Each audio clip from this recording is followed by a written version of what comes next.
Okay, now we're going to recognize the Seaman High School National History Day qualifiers. I'll ask Ms. Sitnow if she can come. And Mr. McAllister. And Mr. McAllister, yes. All right, first off, I would like to really thank the board, number one, for their support, especially financially. I don't know if you know this or not, but we are the only school district that financially supports History Day students in, I believe, the state of Kansas. And so this is, for all of the students, a major thing, and we really appreciate it. Mr. McAllister and I are co-sponsors last year and this year until I'm off in the sunset. But as I call the students' names, I'd like them to come up and stand, I guess, up here. Kim Vu, she received first place at state for her documentary about Vietnamese boat people. Madeline Tolsing, she did a group documentary with Zion Williams, but Zion is doing a study abroad, and they did a documentary about Reverend T.J. Jemison, who actually did the first bus boycott even before Rosa Parks. Noah Bell and Michael Conaway, and she got second at state. Noah and Michael got first at state for their documentary about the policy of don't ask, don't tell in the military. Augie Chappis and Hayden Wells, who got second place at state. You guys can just come on closer. They did a website about the Korean armistice. And then Allison Johannes and Alex Taylor, who got first place at state for the website about a man named Telford Taylor and the Nuremberg trials. And then Jade Esmond and Abby Noyes, who got second place at state for their performance about Audrey Hepburn. So, congratulations, all of you, for making that.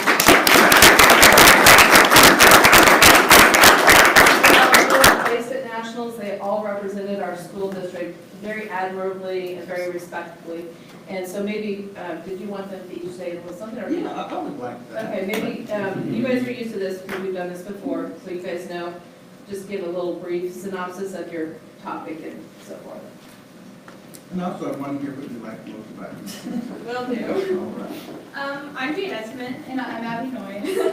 And we did a senior group performance about Audrey Hepburn and all of the conflicts and compromises she had to face throughout her life, whether it was her childhood, her acting career, or even after while she was doing UNICEF. Most people see her as just like an actress for famous in movies, but we wanted to dig deeper into her life, talk about her experiences during World War II, and how it led to her working for UNICEF and compromising her fame. We wanted to show that she wasn't just a pretty face. Our title was "And You Thought I Was Just a Pretty Face," but so that is what we wanted to show with our performance, and I believe we did that fairly successfully. What do you like about DC? My favorite part of DC is always just seeing the history and how so much has changed. You still see some of the old things that was from when the country was first founded, and then you see new stuff that was just built recently, like the African American History Museum, which we got to see, and it was my first time seeing it, and it was absolutely amazing. For me, I think it was just the entire experience in general, seeing the museum, seeing the monuments, getting out of Kansas, and learning a lot about our country's history. Excellent. Thank you. Thank you.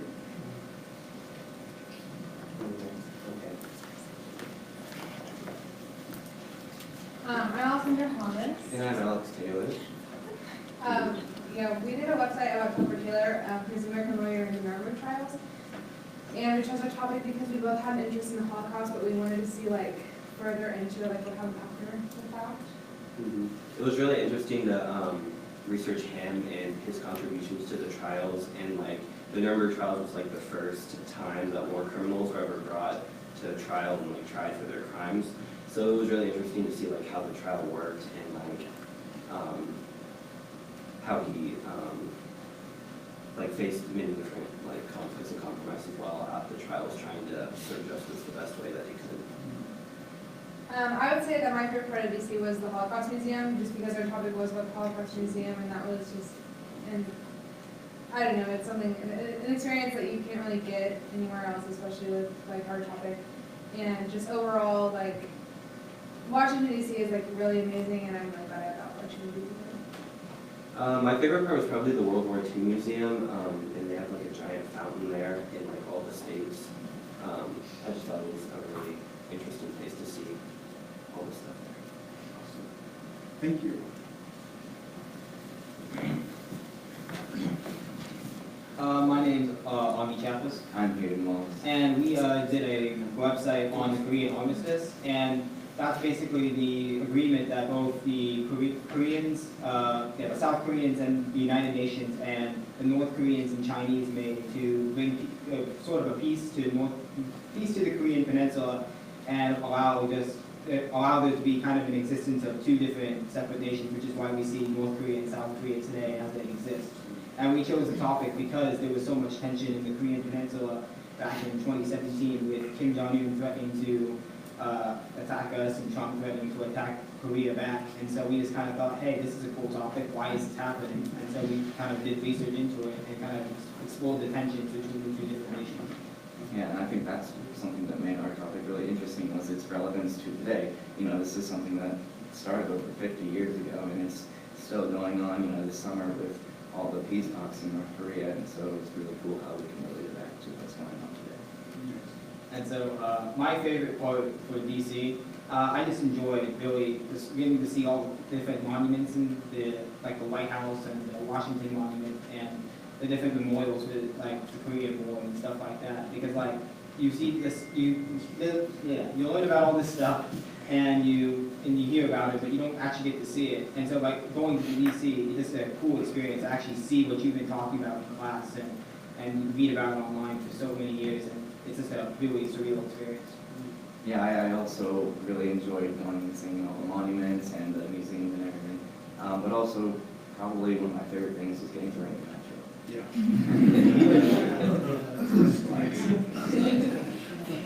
Thank you. Hi, I'm Michael Conway. And I'm Noah Bell. So our project is over Don't Ask, Don't Tell.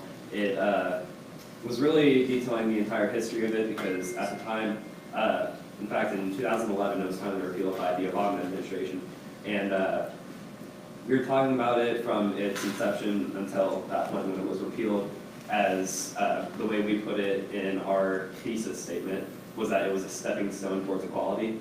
And after putting in a lot of research, it really showed a lot of the unjust homophobia that was going on within the military.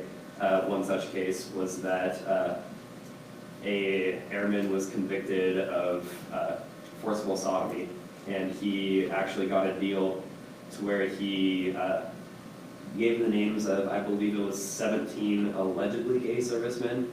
It wasn't ever proven. He just said, hey, these people are homosexuals. They all got discharged, and he served less than a year in prison. So it was really, pretty heavy research that we did, but you know, maybe not as much as some other topics, but it's still a big part of our nation's history that has led to where we are today. And likewise what Hayden said, like I believe our topic was really relevant to today, especially with there being such a push for the LGBT community. So we knew that this is something that was going to be a hot debate and something that was going to be controversial. It was either really go big or go home, and it went big. And I guess moving on to the DC part, my favorite thing about DC were, again, like all the monuments, but if I had to pick one in particular, I think the memorial dedicated to FDR. I think that walking through that and seeing all the different time periods in his presidencies and seeing how much of an impact he really made on the United States was something that I will never forget. My own personal experience, the biggest, first of all, I had just gotten back from, actually he did as well, we both got back from our time at Boise State, so we had one day off to do our laundry and then repack everything to go to DC. So politics was definitely on our mind a lot during this trip. So for myself personally, I just felt, I don't want to say that the word insignificant is what I'm feeling, but it was definitely a feeling of just how small I am in terms of the national scale, because as the previous group has been mentioning, you hear about what goes on in DC a lot, but you never actually get to see it. And then to be so close, to be right in front of everything that makes our nation work, it was a very almost intimidating experience to be there. And then to add on to the monument talks that we've been having, the World War II museum was definitely, or monument, excuse me, was definitely my most favorite monument, because at the time the weather was not so great, so there wasn't a whole lot of people there, so you really got to go around and explore the area. And then again, to that feeling insignificant part, you got to see the star wall, where there's a monument to, I believe one star was 1,000 or 5,000 soldiers, I'm not sure. But again, it just kind of puts things into perspective and just how big and significant everything in the surrounding world is. And that's what I took away most from our trip to DC. Thank you. My name is Madeline Pulsing, and my partner is Zion Williams, who I was going to sit now, that is in Denmark right now for an exchange program. And we did a documentary over Reverend T.J. Jemison, who led the Baton Rouge bus boycott, which actually happened before the Montgomery bus boycott, and helped to lay the groundwork of everything that Martin Luther King Jr. did. They actually met and they discussed like their free ride system, which is how a lot of people got around without the buses being. That was actually somewhat Jemison's idea. And since it was a very short boycott and it wasn't very successful because it ended in compromise, so not a lot of people know about it. So we wanted to spread the knowledge of this event that was so small but had a fairly large impact. And my favorite thing out of DC was probably the African American History Museum, because you got to go through like the decades and see how their rights had progressed. And also it was cool to see if our small event was in there. And there was like a little tiny blip about it, which was good. Very good, thank you. Hi, my name is Kim Vu. I did an individual documentary over Vietnamese boat people, and just a little bit of background about that. After the Vietnam War ended, there was just not a lot of good things that were happening with Vietnam. Like people, especially South Vietnamese people, were getting harsh treatment from the North Vietnamese after the war ended, especially when they won and when they took over Saigon, the fall of Saigon in 1975. And then like they were really poor, and so because of those two conditions that led to many people, especially the South Vietnamese fleeing Vietnam after the war ended because it was really harsh, and they fled to these neighboring countries around Vietnam, such as Thailand or Malaysia or the Philippines. And since there were so many people fleeing from Vietnam, it overflowed their countries, the neighboring countries, and that caused the countries to come together and negotiate, like, what can we do about this? How can we safely put these people put these people in a safe environment without having to face this problem. And so they eventually came up with a compromise called the Orderly Departure Program, which basically enabled the U.S. and other developed countries to take in the Vietnamese boat people while also giving the neighboring countries like serving as a process center, like a middle ground between Vietnam and the neighboring countries and those developed countries.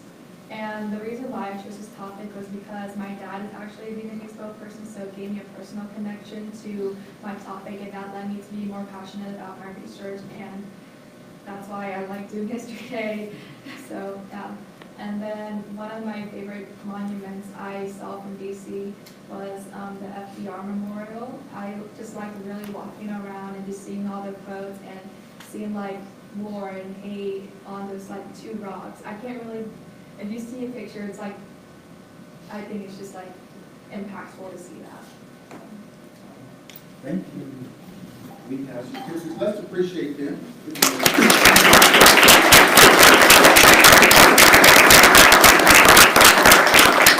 We're so proud of all of our students. And you also get certificates for being a National History Day qualifier. So we'll start first with Kim Yu.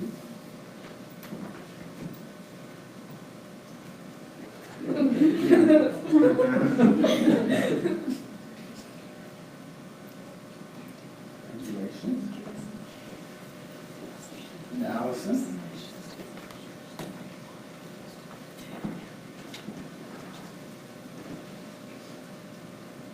Congratulations.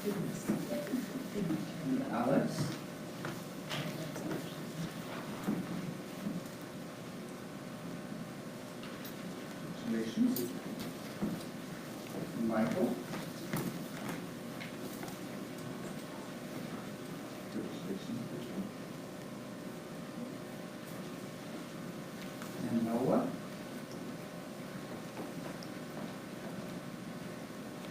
Congratulations. And Jade.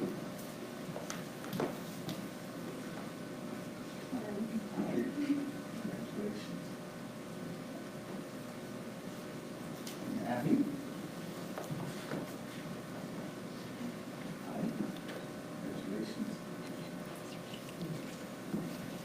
Madeline.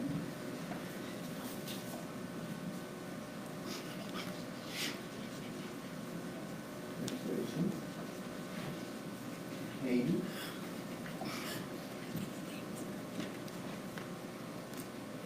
Congratulations. And Augie.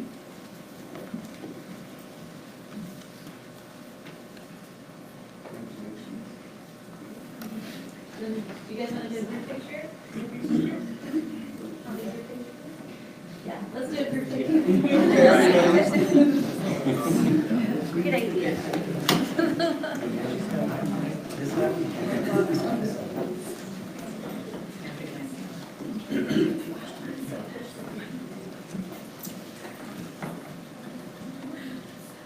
Ready? One, two.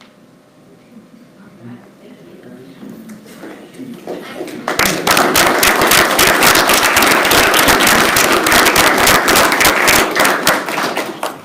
And then you're gonna show the. Well, they said that when students, you guys go to DC and you're able to represent us so well. And we certainly hope that we can always financially support the National History Day program. Because I honestly believe that we have the best National History Day teachers in the nation. And we have amazing students, so I hope we're always able to do that. Okay, now I believe we're going to see the video. Is that right, of Reverend Jay? Yes, this is Madeline and Diane's video about Reverend T.J. Jemison. Before Dr. King had a dream, before Rosa tapped her feet, and before Montgomery took a stand, Baton Rouge played its part. Theodore Jefferson Jemison was born on August 1st, 1918, in Selma, Alabama. He was the youngest of Henry and David Jemison's 6 children. As a child, Jemison attended a local public segregated school. He went on to study at Alabama State University, where he obtained a bachelor's degree in science. He then earned a Doctor of Divinity degree from the Samuel D. Witt Proctor of Theology of Virginia Union University. After graduation, he was ordained a Baptist minister. From 1953 to 2003, Jemison presided over the Mount Zion First Baptist Church of Baton Rouge, Louisiana. Following in his father's footsteps, Reverend Jemison became the president of the National Baptist Convention in 1982. Reverend T.J. Jemison's actions during the Baton Rouge, Louisiana bus boycott led to a compromise, laying the foundation for future protests, advancing racial equality, and improving the lives of African Americans during the Civil Rights Movement. Between Reconstruction and the Civil Rights Movement of the 1960s, black codes and Jim Crow laws were used to enforce racial segregation in all areas of African American life. Jim Crow laws promoted separate but equal facilities for African Americans. Some of the more consequential laws forced blacks to attend separate schools and churches and required them to use separate bathrooms and drinking fountains. These laws also segregated public transportation by requiring African Americans to sit in the back of the bus and mandating they give up their seat for white riders. Although 80% of Baton Rouge's bus drivers were black, many of them were forced to stand in the aisles, even though there were open seats in the front of the bus. Jemison was quoted in an interview by the National Public Radio. These people were coming from their jobs, they're mostly women, and they were standing up over vacant seats. And I thought that was just out of order, and that was just cruel. In 1953, 2 years after black-owned transportation was declared illegal in Baton Rouge, the bus fares were raised from 10 to 15 cents, sparking animosity amongst the black bus riders. Even though they had to pay the full fare, African Americans were required to sit or stand in the back of the bus and were not given the same treatment as the white riders. During this time, Jemison publicly advocated for the desegregation of public transportation. I thought it was terrible that they could work all day for white folks couldn't sit down on the bus. The blacks going down in the South Baton Rouge were forced to stand up over empty seats. They could put their bags, their bundles in the seat, but they couldn't put their bodies. In early February of 1953, Jemison spoke to the City Council concerning the unreasonable city bus regulations. In response to Black community's dissatisfaction with the current statute, the City Council moved to approve Ordinance 222. The city council heard our plea. They passed an ordinance. The ordinance was Ordinance 222. That said that black people could sit from the back to the front, and whites could sit from the front to the back. There would be no reserved seats, and that first come, first served. Mayor Jesse Webb and the council, along with the support of City Attorney Gordon King, unanimously approved Ordinance 222 on March 11th of 1953. The passing of this ordinance brought outrage to the white bus drivers and their white passengers, provoking them to completely ignore the ordinance. Later that year, on June 13th, Jemison purposely sat at the front of the bus with a copy of Ordinance 222 in his pocket to ensure that the new ordinance would be enforced. The bus driver reprimanded Jemison and immediately drove him to the closest police station. Luckily, the police officer at the scene took the resident's side, proving to Jemison that the ordinance was effective. 2 days after this incident, over 100 white bus drivers went on a 4-day strike. Before the strike ended, plans for a citywide bus boycott were released on June 18th, galvanizing the Black community and encouraging them to participate. Raymond Scott appeared on a radio program to promote the boycott, along with a Black maid who recounted a conversation with her employer. She was quoted, "The buses are rolling, but we're not riding." On June 19th, Ordinance 222 was overturned because it conflicted with Louisiana's segregation laws. After reverting back to the old transportation laws, the bus drivers ended the strike. On that same day, the African American community officially began a citywide bus boycott of the Baton Rouge public transportation that lasted until June 24th. Over the course of the boycott, Jemison organized a free ride system called Operation Free Car Lift. This system allowed boycotters to travel their normal routes to and from their work with the help of 120 volunteer drivers. In order to better organize the boycott, mass meetings were held at local McKinney High School, and collections were taken to pay for the gas that fueled the operation. Well, at night, when we had our mass meeting, we would take our money that would pay for the gas and the tires and whatever else happened to the cars during the time they were driving. The people rode free in the day and paid for it at night. Eventually, the meetings grew so large that they were forced to move to Memorial Stadium. These meetings gave momentum to the boycott and got the surrounding community involved. With the majority of the riders boycotting, the bus companies lost over $1,600 each day. This significant loss urged the bus companies to come to a compromise with the protesters. On June 24, 1953, the City Council passed Ordinance 251, which allowed Black passengers to fill the buses from back to front, with the 2 back seats reserved for African Americans, while white passengers could fill from front to back with the first 2 seats reserved for them. This ordinance was a compromise that satisfied Jemison because he believed the people of Baton Rouge would end segregation on their own. The Baton Rouge bus boycott influenced other protests that would greatly impact the civil rights movement. On December 1, 1955, Rosa Parks initiated the Montgomery bus boycott by refusing to give up her seat to a white passenger. Shortly thereafter, Dr. Martin Luther King Jr. reached out to Reverend Jemison for advice on planning and executing a successful bus boycott. Dr. King, along with the Black community in Montgomery, Alabama, went on to lead the Montgomery bus boycott from 1955 to 1956. Their triumph was partially due to the advice of Reverend Jemison, who aided Dr. King in organizing the free car ride system that was used over the course of the boycott. In January of 1957, Reverend Jemison founded the Southern Christian Leadership Conference on Transportation and Nonviolent Integration. Alongside Dr. Martin Luther King Jr., Reverend Ralph Abernathy, and Reverend Fred L. Shuttlesworth. The name was later shortened to the Southern Christian Leadership Conference, and is now a nationwide organization that is open to all, regardless of race, religion, or background. Although the movement mostly focuses on the United States, it has not stopped them from influencing people and organizations around the globe, because the human rights movement transcends national boundaries. Prior to the Civil Rights Act of 1964, the Supreme Court attempted to appease African Americans by introducing laws granting them civil rights and furthering the movement began with the Baton Rouge bus boycott.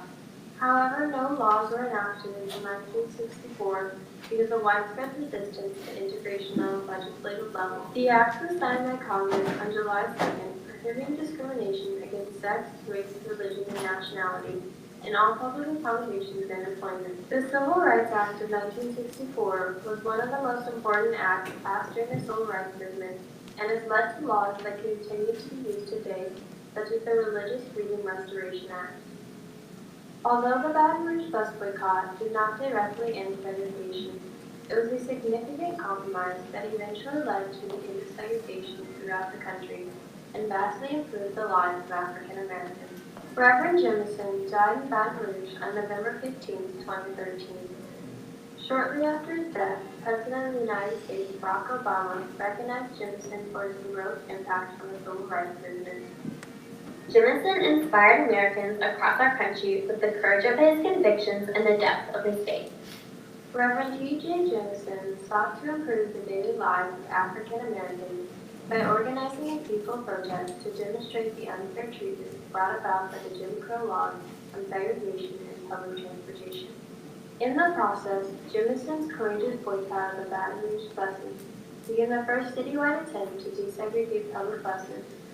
Reverend Jemison's monumental work towards racial equality set the framework for the advancement of African American rights by turning a conflict into a compromise. You don't judge a giant by how tall he stands. You judge him by the footprint he leaves on history.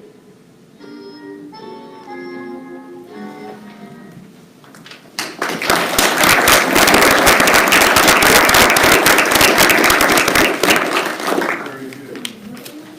Amanda, the floor is yours.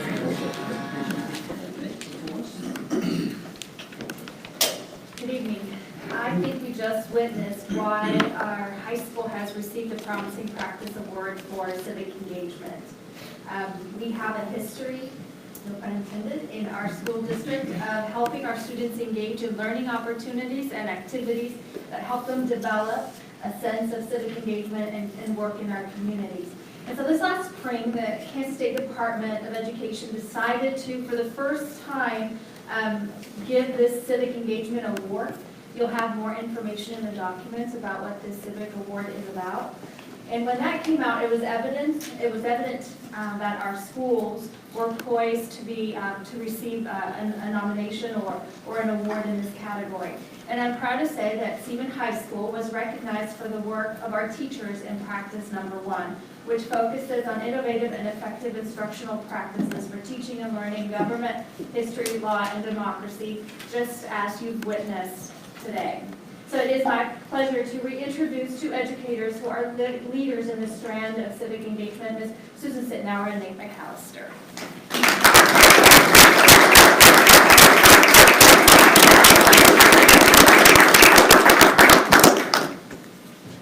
You give them a speech. There's no speech.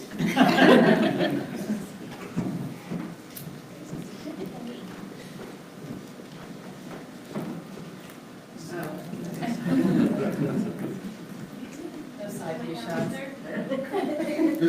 This certificate is proudly presented for honorable achievement to the Naval Historical Foundation Teacher of Distinction, Susan Sittenauer.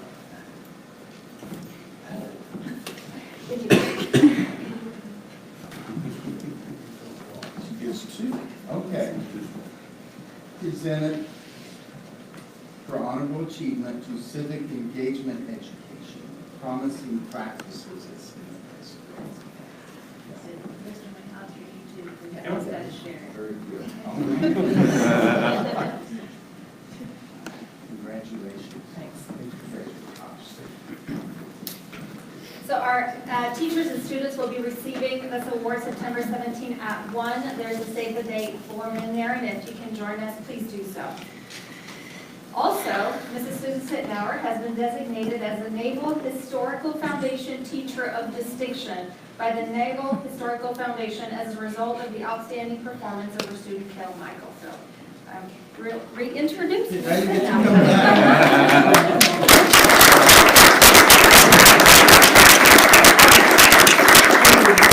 Congratulations. Thank you.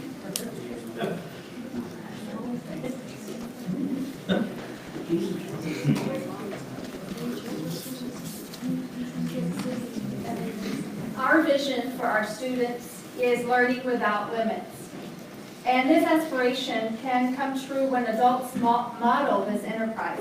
I would like to reintroduce Mr. Nathan McAllister to share with you his research project focused on President Washington's administration for creation of classroom curriculum. Mr. McAllister.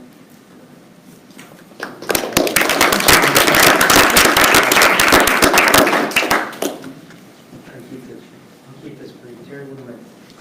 Turn it over and then turn it on. Oh, there we go. Oh, it was on. Thank you. Oh, good. Okay.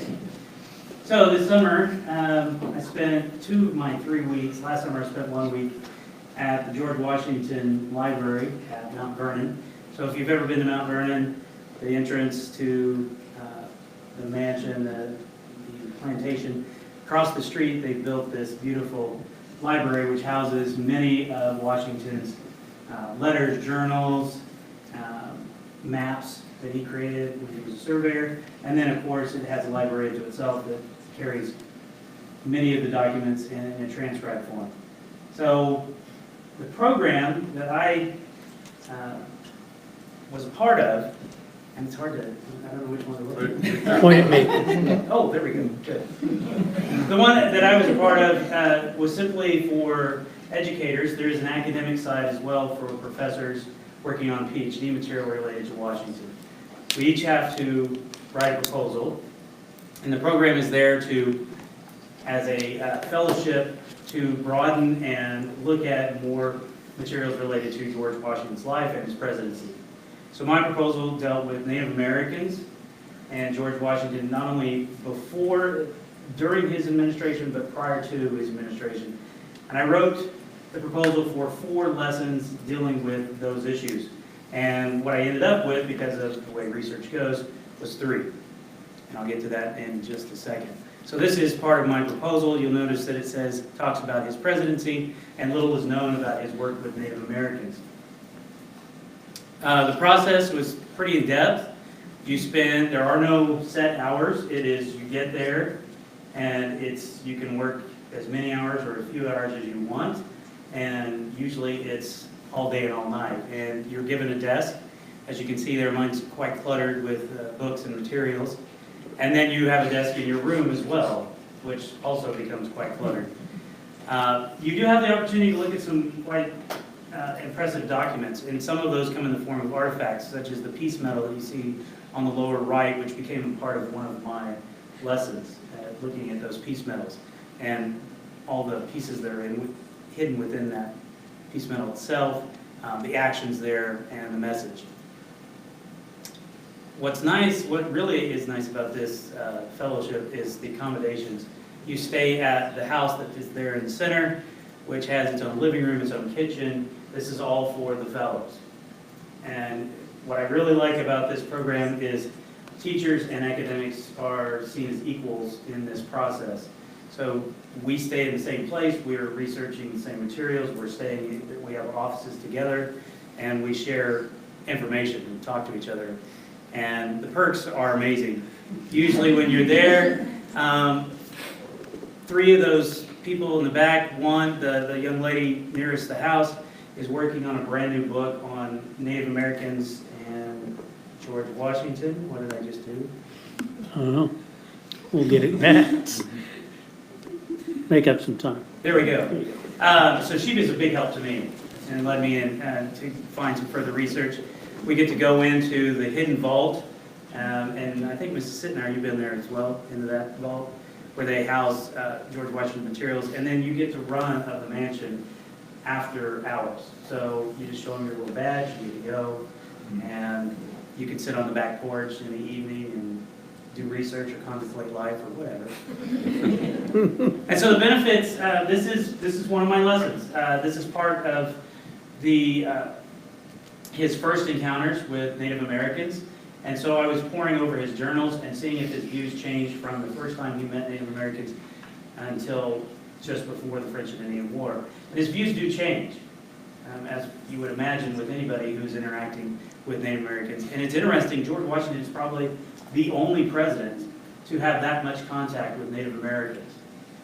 He's intimately engaged with Native Americans for much of his life prior to the presidency. And he ends up writing the first Native American policy under the Articles of Confederation before his presidency.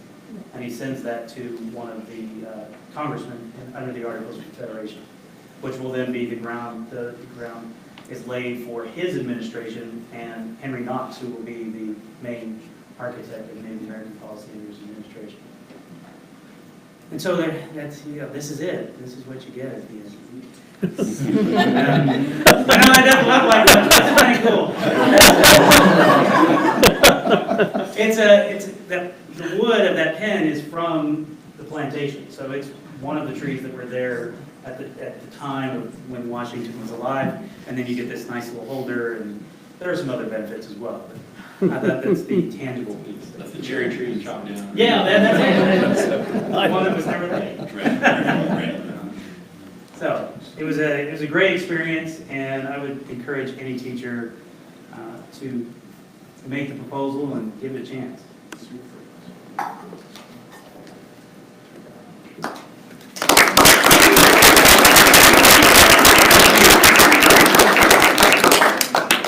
Well, again, I want to say thank you, students and teachers, for coming tonight and being a part of this and sharing your projects with us. Those are all really cool projects, and I know board members, we all learned a lot just from listening to what you guys had to share tonight. Parents, be proud of your kids. They do a pretty fabulous job. Really cool. So thank you. Let's give another round of applause.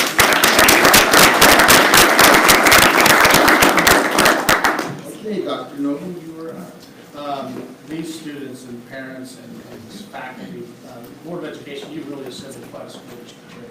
The folks that are here, when we talk about learning without limits, this is a great example of what we're expecting out of our kids. And one of the things that I think is so impressive, and maybe that's because my mom was a speech teacher and she made me give speeches in class, but the fact that we ask our kids to come and present publicly time and again, not just in class, but in National History Day examples, and here is just another thing about asking our kids to learn by doing and by performing and presenting, and that's such a key skill. So thank you, students. Thank you, faculty, for encouraging those skills in our kids. They really are something. They're quite something. We're fortunate to be recipients of your expertise tonight. Moving forward then real quickly, last week I testified with two other superintendents, school districts on school safety. The board may recall that there was some additional funding from the legislature to provide opportunities for schools to re-equip and assist in our facility enhancements.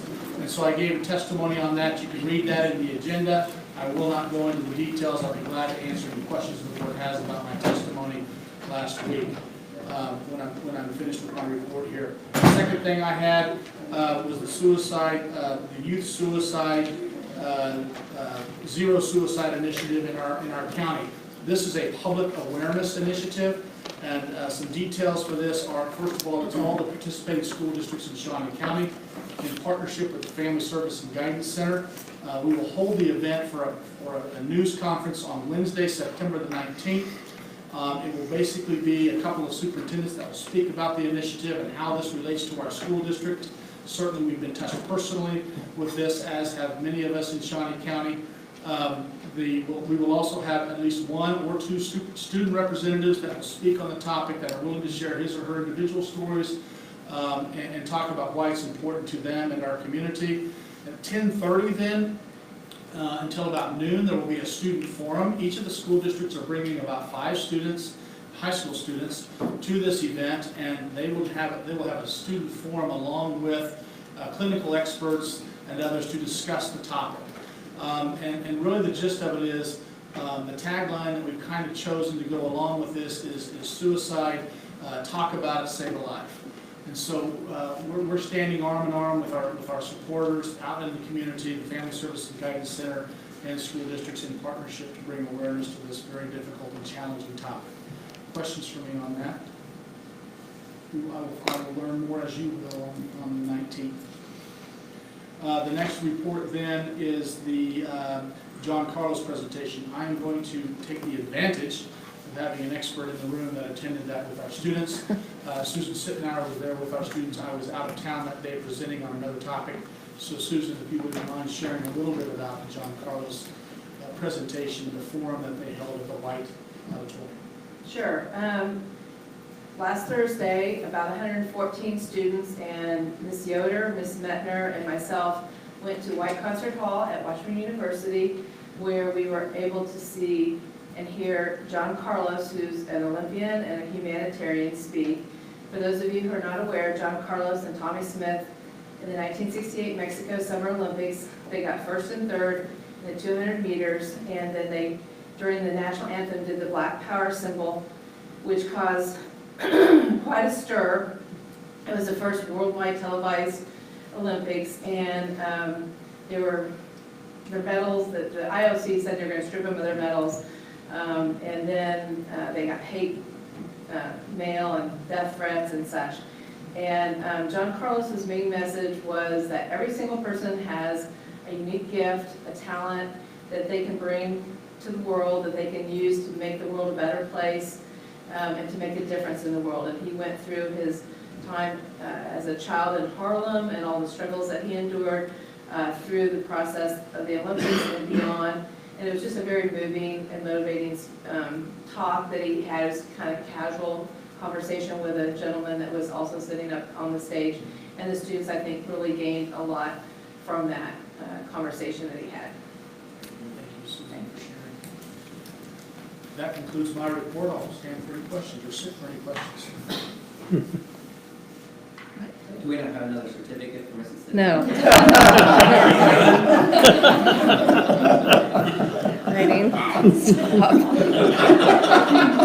Somebody school her out. More reasons than one.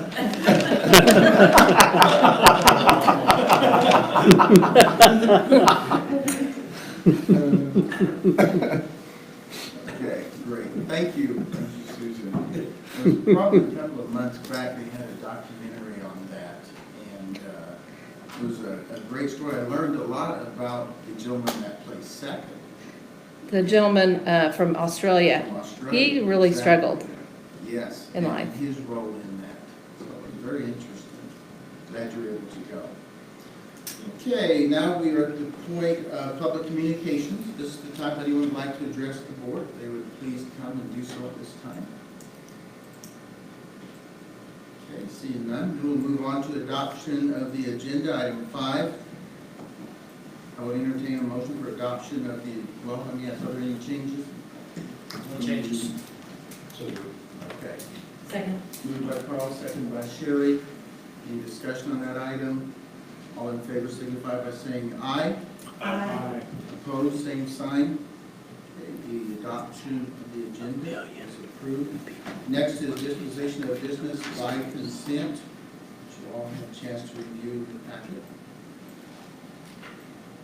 Entertain a motion for approval of those items.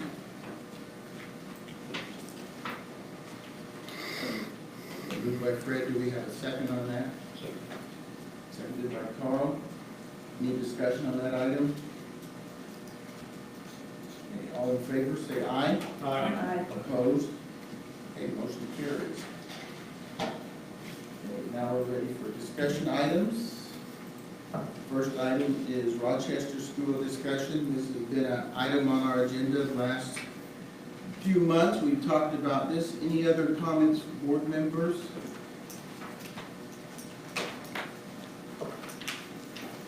Any particular feedback you're getting from the community regarding this since we last met?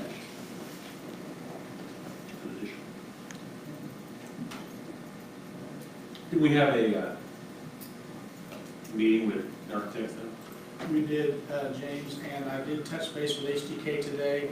They are, it's still in the process of getting all the things they need to put together a pretty reasonable number for you all to consider in the demo of it and the whole process that they have to go through. There's some surveying that's being done and making sure we're dotting our I's and crossing our T's for all aspects of demo. And I expect that they'll have a number for you in a presentation for you next month. So, Very good. Thank you. Okay. You're ready for teaching and learning report.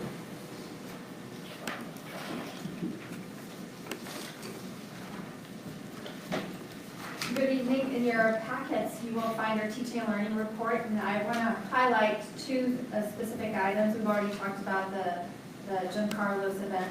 I want to highlight the back-to-school events and the topics that were covered with our teachers in the buildings, both at the high school and Seaman High and the middle school.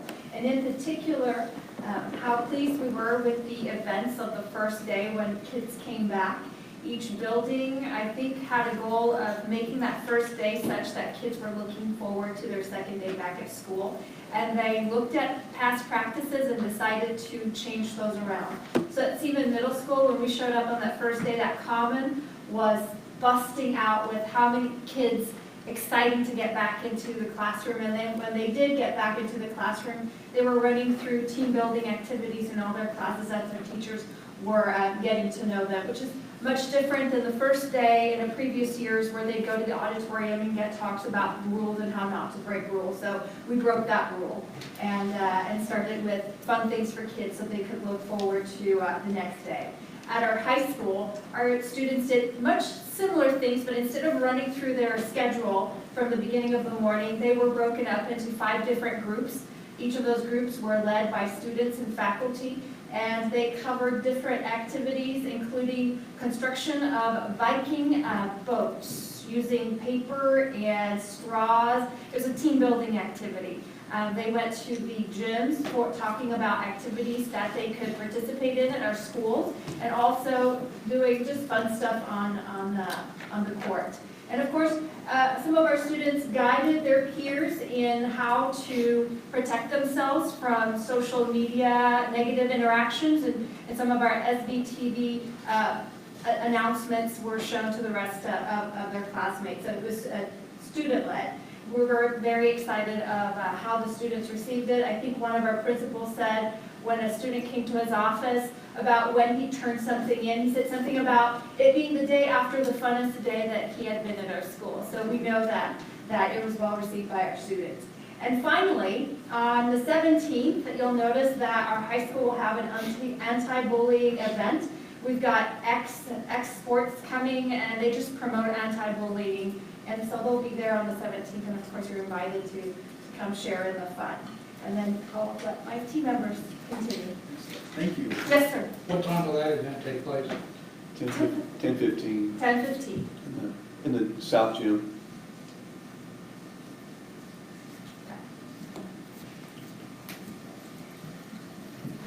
I just wanted to highlight and provide a visual aid for Clever Badges, which will be the final item on your teaching and learning report.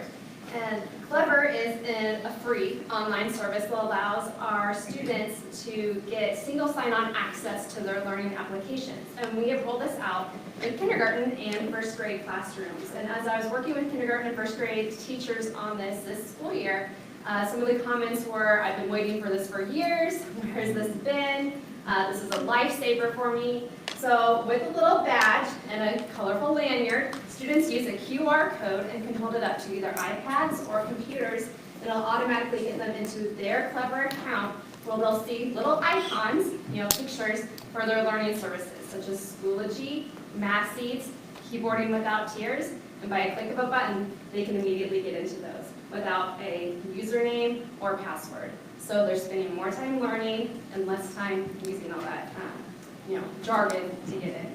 So it's been great to see the teachers are excited, and it's wonderful to see our teachers.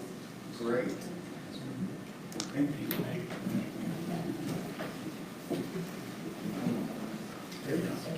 All right, good evening. I need to do that for work. Where do you need me? TK, Transition Kindergarten. I'm just going to highlight on a very special program that actually started this year. I know it's been in the works and we've been talking about it for a couple of years. The program is housed at Logan. It is a transition kindergarten program. The intention of the program is to provide a continuum of services within the general ed setting. There's a flyer, I think, that was in your packet, and it's also attached to the board agenda tonight. Some of the things that we'll consider for going into this program will be if they've never had preschool prior to age 5, if they have a very late summer birthday and parents are struggling with whether to enroll them in school or hold them out for a year, that might be some of the criteria. Maybe they're not adequately mastering their preschool standards. Maybe they have social emotional needs that hinder their interactions with their peers. They may have significant delays in speech and language, gross motor and or fine motor skills. They may not be able to do some self-help skills like use the restroom, button up a coat, eat by themselves, things like that. They may struggle with separating from their family for long periods of time. We do have kindergarten criers every year, but typically these would be the extreme cases. And then if they just seem uninterested in cutting or gluing or using pencils and crowns. And so currently, we decided that that classroom would not house more than 15 kids. We would keep it pretty small. We found a veteran teacher of 18 plus years. She's been 5 years in preschool. We have a full-time parent in that program. It is open to every school in the district. Currently, there are 13 students in the program. 2 are from other sites in the district, but the majority of the students are Logan students at this time. We're refining some referral process procedures and can't wait to see what this program does this year. So, wanted to give you an update on that. Yes? Do we provide transportation for those kids? We do. Okay. Is the program voluntary, or how does the? Yeah, parents have a lot of say in that, absolutely. And so the referral process looks like, it's hard to identify some of those students until they start school. We have moved 2 students since school has started over to the program pretty quickly, so they didn't get too settled in the program that they were at currently, or prior. Yes, that involves conversations with parents. We just met on a student at another site on Friday and talked about progress and maybe the benefits of moving to this program, and so they're considering it, and we'll look at that. Initially, the communication started at kindergarten orientation, where we gave presentations and flyers out to every parent in the district last year, and we look to, market that a little bit different for this coming school year, so we can maybe identify some of those students. Because we know we have parents out there that are holding their students out of another year of school because they're not quite ready, when we prefer that they put them in our school system and we start acclimating them and get them exposed to the curriculum and things like that. So I think as this program continues to grow, we're going to have more people wanting to participate in it. I don't know of very many districts that are doing anything like this, so we are definitely a forerunner, yes. I like this program. I guess I have a couple questions to go along with this. How are we interacting with any of the home daycares or other daycare centers in the community that can go along with this? Because we've got a lot of kids out here yet that can't go to Mathis because they don't have transportation to get there. Or they don't meet the age requirement. Or they don't meet the other criteria Correct. for them to go. Well, what we're hoping is with all the early childhood things that we start to do, we won't need a TK program. That's what we've kind of been joking in the teen and health department. So that's part of the marketing strategy we're going to have to look at this year and get a hold of some of those programs and those home daycares prior to kindergarten orientation. I mean, our marketed group last year were the parents that came to orientation, which we know not all of our parents come to orientation either. And so we did another push right around enrollment time via technology to anybody who had enrolled, making sure that they knew. It's been on the website all summer, last spring, end of the year, into the summer. So we know we've got to continue to increase that awareness piece. And I think it'll spread, the word will spread too once people have been in the program and see it. So we've already had one student exit out. She's already been making benchmarks, and so we put her in a traditional kindergarten classroom. So the beauty of it is it's very personalized, and we tailor it to meet the needs of each student. So if they're ready to go into a traditional room, they can go. So, Cool. Yep, it's been very fun to watch and build. Mr. Horton took me to Walmart one day, and we bought some supplies for the room, and that was super fun too. So, Mr. Kramer, are all of these 5-year-olds? they are, they meet the criteria for state funding. There are other programs in the nation that do a transition kindergarten, but they're typically 4-year-olds. California is a big state. We've modeled some of our programming after some things that they've been doing in California for some time, but we want them to be 5, so we can get that funding. So at this point, this is brand new, just coming into it this year. Would you anticipate having this again next year? Probably so, yes, I would say yes. The more we do with early childhood learning and exposure, we're thinking we're gonna have all these kids ready, all of our preschool, kindergarten kids are gonna be kindergarten ready, we're not gonna need a TK program. Right. We hope to work ourselves out of that. Except there are some that won't get in. Any idea of expanding it next year, increasing? I think at this time, not necessarily. We're at 13 students. We've held a couple spots.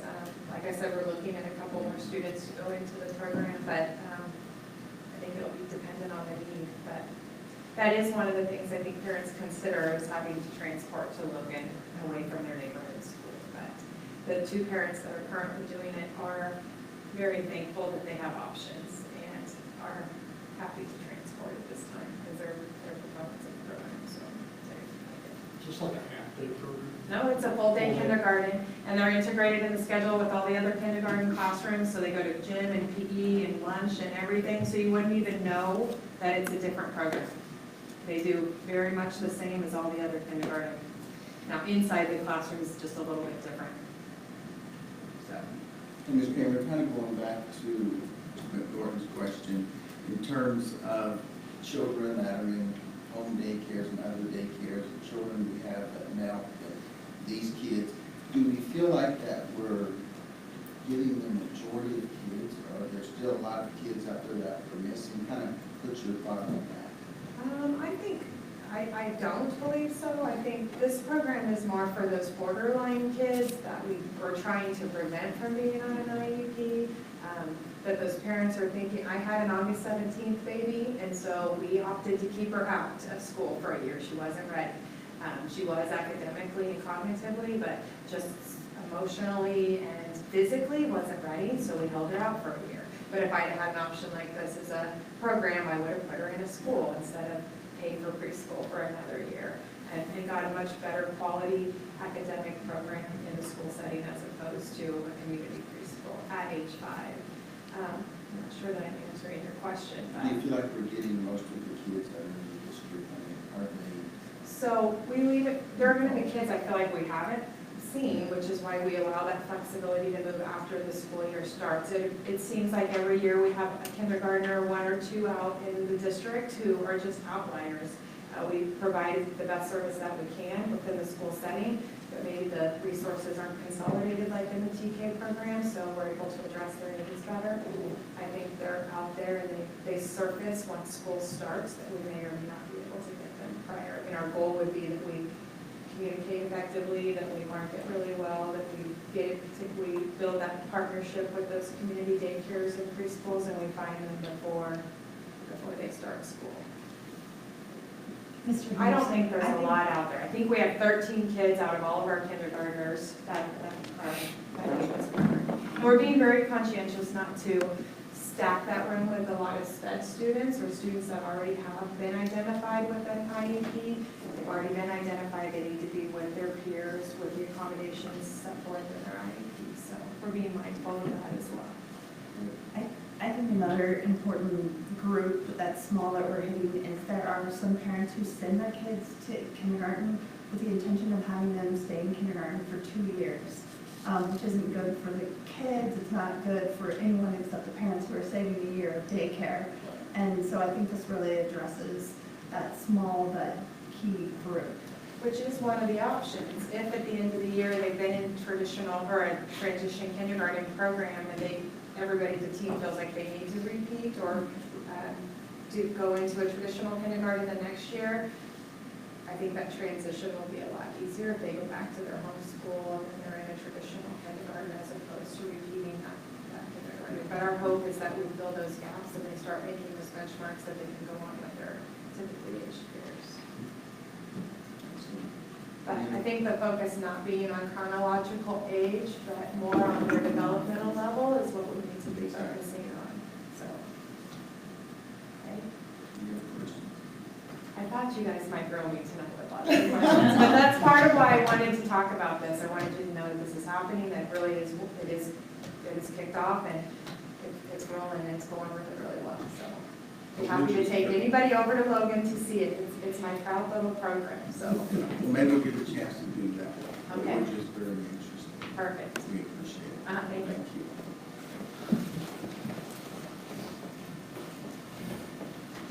Okay, social emotional. Guess who's presenting with me too? I know. You've got Alex. And Mrs. Sittenauer.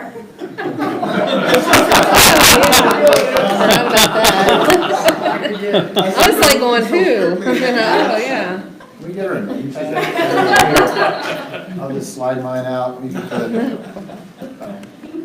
We're here to share with you the curriculum involving social emotional learning that is being imparted in our seminar classes. And to assist with that endeavor is Mr. Alexander and Mrs. Sittenauer.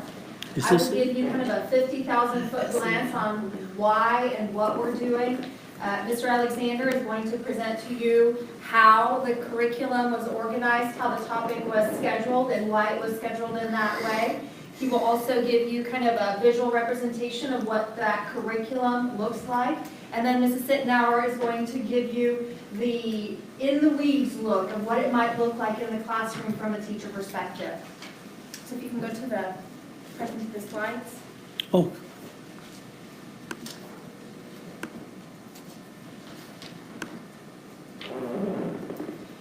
So during our seminar class, our students are interacting with three curricular pieces. One dealing with social emotional learning, one dealing with digital citizenship, and one dealing with individual plans of study. And these are spread out through the school year for them. And they all are kind of integrated. They each interact with each other. Why are we engaged in this learning? Well, we have some theory behind it. We've got social cognitive theory that suggests that we need to take a look at the whole child and how they interact in different modes. We also have the vision for Kansas. And the Kansas CAN vision contains these 9 components, of which the ones sandwiched in the middle are the ones that we deal with during seminar. And today specifically, I want us to look at what we're doing with these 4. These are the 4 that you are being presented with today that relate to those 3 curricula. The other interesting piece here is that when employers have been asked what kind of skills people need in order to be effective at the work they do, it's very interesting the topics that they select. So what you see here are the top 5 topics in order of importance. And as you can see, this curriculum is really important for businesses around. And then finally, we also have looked at our local needs. What are the learning needs of our students as they interact with technology, social media, as well as increased levels of anxiety and other things that are going on with this new generation born after 1995. So in taking a look at all those reasons, we have put together the schedule that you saw in the first, and you have it on paper as well so that you can see the topics and titles. So I'm going to kind of tell you how we got to where we are. I'm sure Megan has talked to you about the and you have not. Have you talked to them? Not yet. Okay. So Megan and her group were the ones that kind of came up with the Common Sense Media digital lessons. And so she did all that background information and gave that to the high school. And then this is the scope and sequence of 9 through 12. However, we felt like that as a building, just because of some things that came to light in the past years and what our needs of our students was, we kind of decided that we would front load the digital media lessons for our students, and then we would pick ones that we felt like were most important to our school at the time and have everybody get the same lesson. So that's what we're doing this year. Now, that may change in years in the future, but right now, these are the different lessons they had. I know that's very hard to see. And we kind of came up with, a group of us came up with, that we wanted to target kind of more cyberbullying, risky relationships online, and how social media can affect you in the future. And there's all kinds of stories out there all the time about, 4 kids at a school that put stuff on social media, and all of them got their D1 scholarships pulled from them by the college that was recruiting them and things like that all the time. And so that's kind of the things we honed in on. We have a couple of these, as you can see, they're about cyberbullying, 2 about relationships online. Sexting was the one that we just did on Friday, and I know that we gave that example to you in your packet. And then risky online relationships and kind of the perspectives, look at everybody's perspective on cyberbullying, and then how those posts affect the future. Are you punching this? Nope. Okay, then we come to the social emotional curriculum that we started last year. And we kind of picked a curriculum with these things in mind. We wanted it easy to deliver. Okay, teachers have a lot on their plate. We didn't want them to have to do research and figure lesson plans and those kind of things. So we tried to pick a social emotional curriculum that would be easy for our teachers to deliver. We needed it to be during seminar, so we needed it to not take up all of seminar.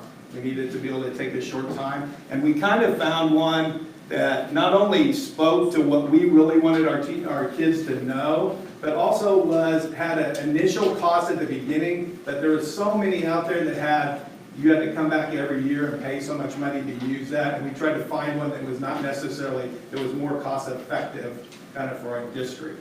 And so this is what we kind of came up with. There's 3 levels to this. There's actually 4 modules, but 3 modules that we're going to try to get. The freshmen that started last year will get through all 60 lessons by the time they're seniors. And so we started on that route. So the first one is mostly about creating a supportive learning community. The next one is about developing social self-awareness and self-management. And then the last one is more about building relationships and resolving conflict. So kind of what we did for this year is we went to module 3 with things that really have some really big meat in them. Because our seminar teachers know their seminar kids. If they have seniors, they've had them for 3 years. They feel like they have a relationship with them, so they can talk about more maybe mature topics. So they're going to get things, our seniors are going to get things from this category. Our juniors are going to get things, and sophomores are going to get things from this category. And for instance, I think the next one, if you go to the next one, there's one about managing emotions. Go one more. Yeah. No, not backwards, forward. Sorry. Okay, so this is so teachers get a book that has, and it has these on there that they can just pull out this card, and it's got front and back, and that's their lesson is on there. Plus, there's an online component where they have PowerPoints they can show, and within the PowerPoints, if there's videos or something, they just have to punch the button and it goes. So this is managing emotions, kind of talks about how you can manage your emotions when you're getting escalated, and probably everybody needs this, at some time or another, So, and so the juniors are going to get this, I think, like in November, and then the sophomores will end up getting it about March. And so we kind of took these lessons, we front-loaded the digital citizenship lessons, and then these lessons are going to go and intermittently be thrown in there with our career cruising, which is our individual plans of study, and where kids can really do some searching, take some interest inventories and those kind of things, which will go along with our advocates in trying to figure out what they want to do after this. So there is a lot of stuff going into seminar. Not always do the students look at it as they think you're doing them a benefit, but I think at the end, they will see that it was a big benefit. So that's kind of from our perspective, why we picked what and how we decided to do it. Yeah. How do we evaluate the value and the effectiveness of this program? That's a good question. I don't really, right now, I don't think we figured out how we're gonna decide whether it's working or not working. That's something that we're gonna have to talk about, because I don't really, have an answer. All this stuff is is research-based and has, they can tell you all the standards that it's matched to, but we're gonna have to, figure out a way whether we feel like this is doing what we want it to do. I might interject a couple of thoughts on that as we discussed that. The board may remember when we had a retreat in January, February, we showed a bunch of data. We think what social emotional speaks to is sort of that whole child. And things that tend to show up, indicators that tend to show up where we're maybe missing the boat on social emotional is behaviors, attendance rates, office referrals around these topics that are socially and emotionally driven, whether online or face-to-face. So there's ways to track general students' sort of pattern of behaviors that and as part of our strategic plan, I want to make sure I point that out because the board is going to talk about that later. But under social emotional, our public SMART goals, if you will, that are here, although there's more goals we measure behind the scenes, are the average daily attendance rate and then involvement in school. We're just defining involvement as to every child, 100% are going to be involved in 2 or more school activities. We think student engagement in school is an indicator of a healthy student. The more engaged they can be, we think, we're hopeful, the more healthy they are. And so we're trying to measure it in various ways right now. Christy, good question. And I'd be open to any other, certainly any other thoughts from the board or a team on how we can effectively measure social and emotional. I don't know how you measure social and emotional, but I can tell you just from the evidence of the students that have been here tonight, plus other students, I think our administration is doing a great job of reading students. I definitely appreciate your question. I just don't know how you got to do it. So we also, since she was here anyway, with a tap dance, no. She's going to kind of talk to you about what it's like as a teacher in the, teaching the lesson. Okay, here's yours. Yep. All right, so essentially, as a classroom teacher, knowing that these are lessons that we want students to obtain growth out of, we need to prepare in advance. So we look at the lessons. They're on Fridays during seminar. We look at them on Monday or Tuesday. We have someone in our department who takes the lessons and makes a PowerPoint that's very helpful that we've, as of today, decided we're going to share with the entire staff. And then that helps provide a framework for each seminar teacher to follow the lesson, and it makes it more structured. You basically want to approach it like you would a lesson in U.S. history or any other course that a teacher has. And so if you're, as a teacher, you're providing the thought that this is important, then the students will follow that. And so you show that it's important, you follow the lesson. I found that within my classroom, the students have benefited, sometimes not as much, but overall really well in the different lessons. I remember last year, one of the lessons, a component within the lesson was about how to have a good handshake, how to properly shake hands.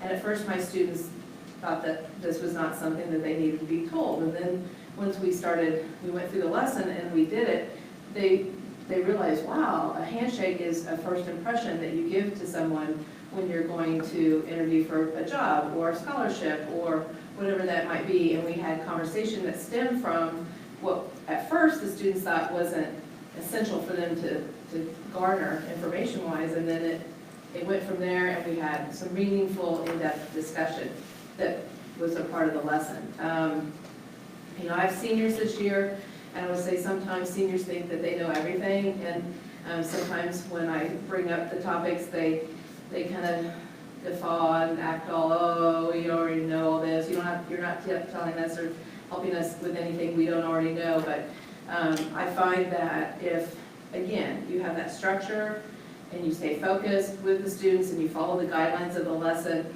at the end of it, it's usually meaningful and productive, and even if you touch one student and help them, obviously it's a benefit, so. Any questions? Any other questions? Next month, we'll be visiting the curriculum at the middle schools and at the elementary, so we're bringing all of this information to you. Thank you. Thank you. Thank you once again, Susan. I think that's it for Yeah, I know. Mr. Raines. Tell your husband I said hello. Been up there 5 times.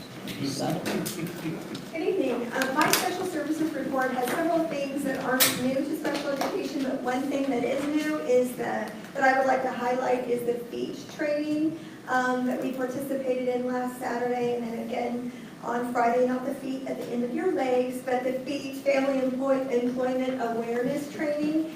Ann Tweedy is actually our transition coordinator at the high school, and she helped organize this with Families Together. We're kind of partnering with Families Together in order to train our families as well as our teachers to prepare students for transition. Transition from high school to employment, but also transition from different stages within their life. I put a handout that looks like this in front of you.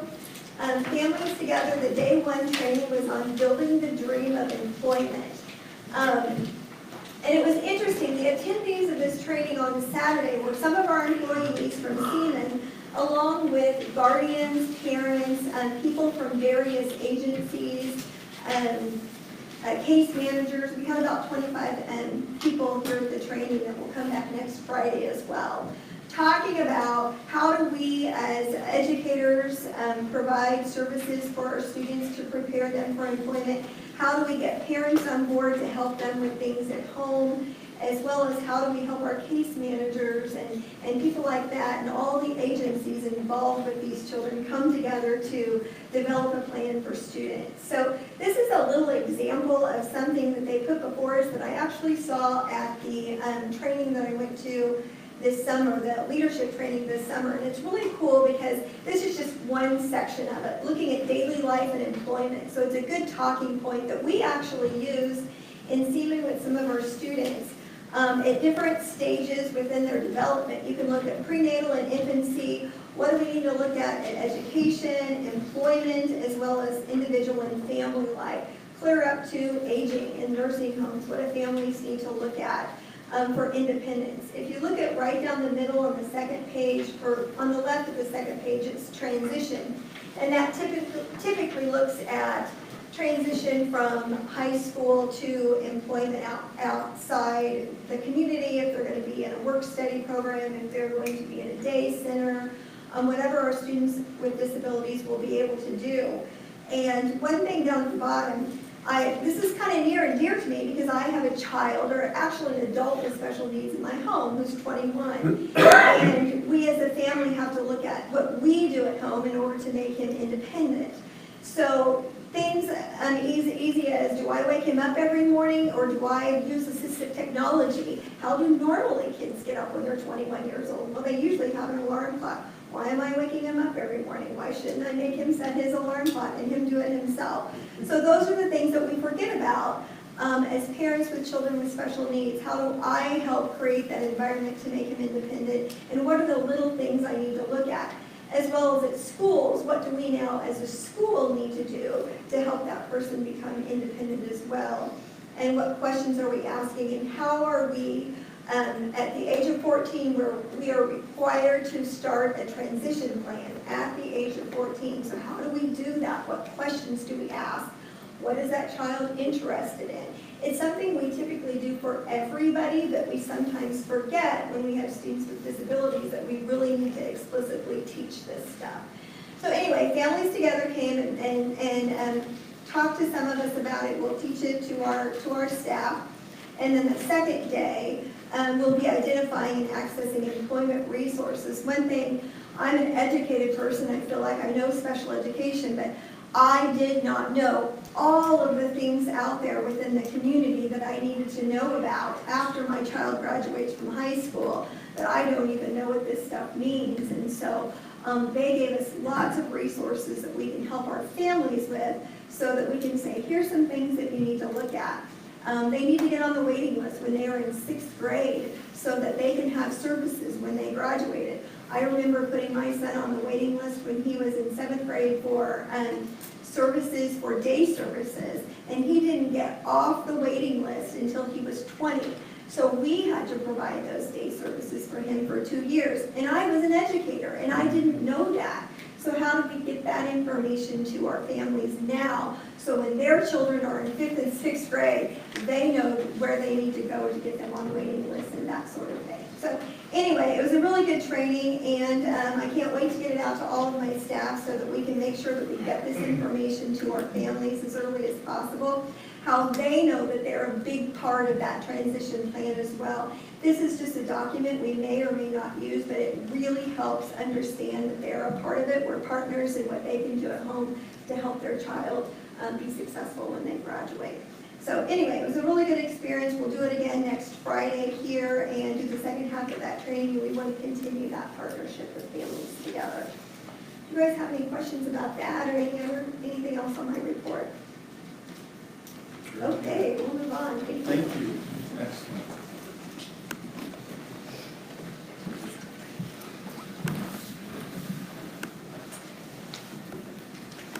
Lights are out over there. We need a light bulb change over here. Well, Fast and Furious, here's Logan. Of course, the 15th, we all went around to all the buildings, so trying to come up with anything good for you guys was a little challenging this month. Anyways, the library is completed. Thought you guys might want to see that. They're pretty happy with it. Lights look great. Most of the floors got waxed and everybody's happy. Here's a little computer area they're in the library. Of course, the gym is now complete for any of those who thought maybe it wasn't going to be. Quite a bit of a change. Floor really turned out nice. Senior Education Center. I know you guys love bathroom photos, so of course I threw a few in this time. They're not the greatest, but if you use the restroom, we've done a little bit of an upgrade to them. Looks a lot better than what was there before. At middle school, why would I put this photo on there, right? So when you pull a urinal off the wall, this is what you see behind there. You'll see a flange down at the bottom, which is not correct. Anyways, we've... I disagree.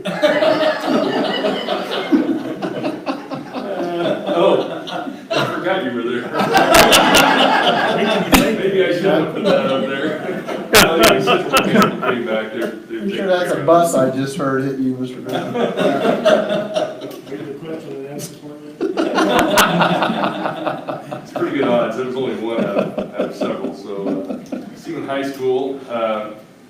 Here we've got that whole pole of lights had, I don't know, about 4 lights out. There's a bunch of wires running up and down that pole, and there's some stress relief on those wires. And over time, they can short out. So we had to pull a whole new bundle in there. Came down the last wire, so no pun intended, right? Made people a little nervous. Here we're GMAX testing. Basically, there's a little weight inside that tube, and it drops down on the synthetic turf, and it judges the impact attenuation. Haven't got the report back yet, but I'm pretty confident that it's all newer stuff. It tells you whether your infill needs more or less. Basically, try to keep the kids from getting concussions, etc. West Indianola, we upgraded some partitions in there as well. And the backstops, I don't know if anybody remembers the backstops at West Indianola, but they were telephone poles and chicken wire. Kids, That's 10 years in the making, right? Yeah. That's great. Any questions for me? Can you go back, actually, to... The toilet? Nope. All shot up there. Which one? The one before the baseball. That one? One more, right there. So, that's a soccer field for those that can't tell. I mean, rumor has it we have a problem there. When is a good time for us to chat about that? I'm asking probably Dr. Noble more than anybody. If right now is not it, that's fine. But clearly we do. I've had a phone conversation with one soccer parent. Okay. And I have worked to resolve their concerns, knowing that the one thing we have realized and we communicated back were there was a couple of things that we're going to start doing differently. One, the watering schedule, which is very detailed with Mr. Golder and his maintenance, turf maintenance plan that he has and trains his grounds guys to follow the plan. We got behind on a watering schedule. We had shortened the zones on the soccer field, and not just the soccer field, but maybe just the soccer field, Jason, I don't want to speak out in terms of football field also shortened just a Well, little the bit. football field, we had some broken heads. So, I mean, everything's has its own individual issue, if you will. Whenever you take irrigation out of season, back into season, you inevitably have issues. You'll have broken pipes, or you'll have heads that, for whatever reason, are just not functioning. So a lot of trying to regain that stuff. Well, when it went from winter to summer instantly, it taxed all of our lawns, because we had some heads broke at the middle school, we had some broke at the football practice field, and it takes time to get the problems found and repaired, and when it's 110 degrees out, you really don't have that time. We did find that the timing was not right on the soccer field. It should have been 50 minutes a zone, and it was somewhere around 30, is that right?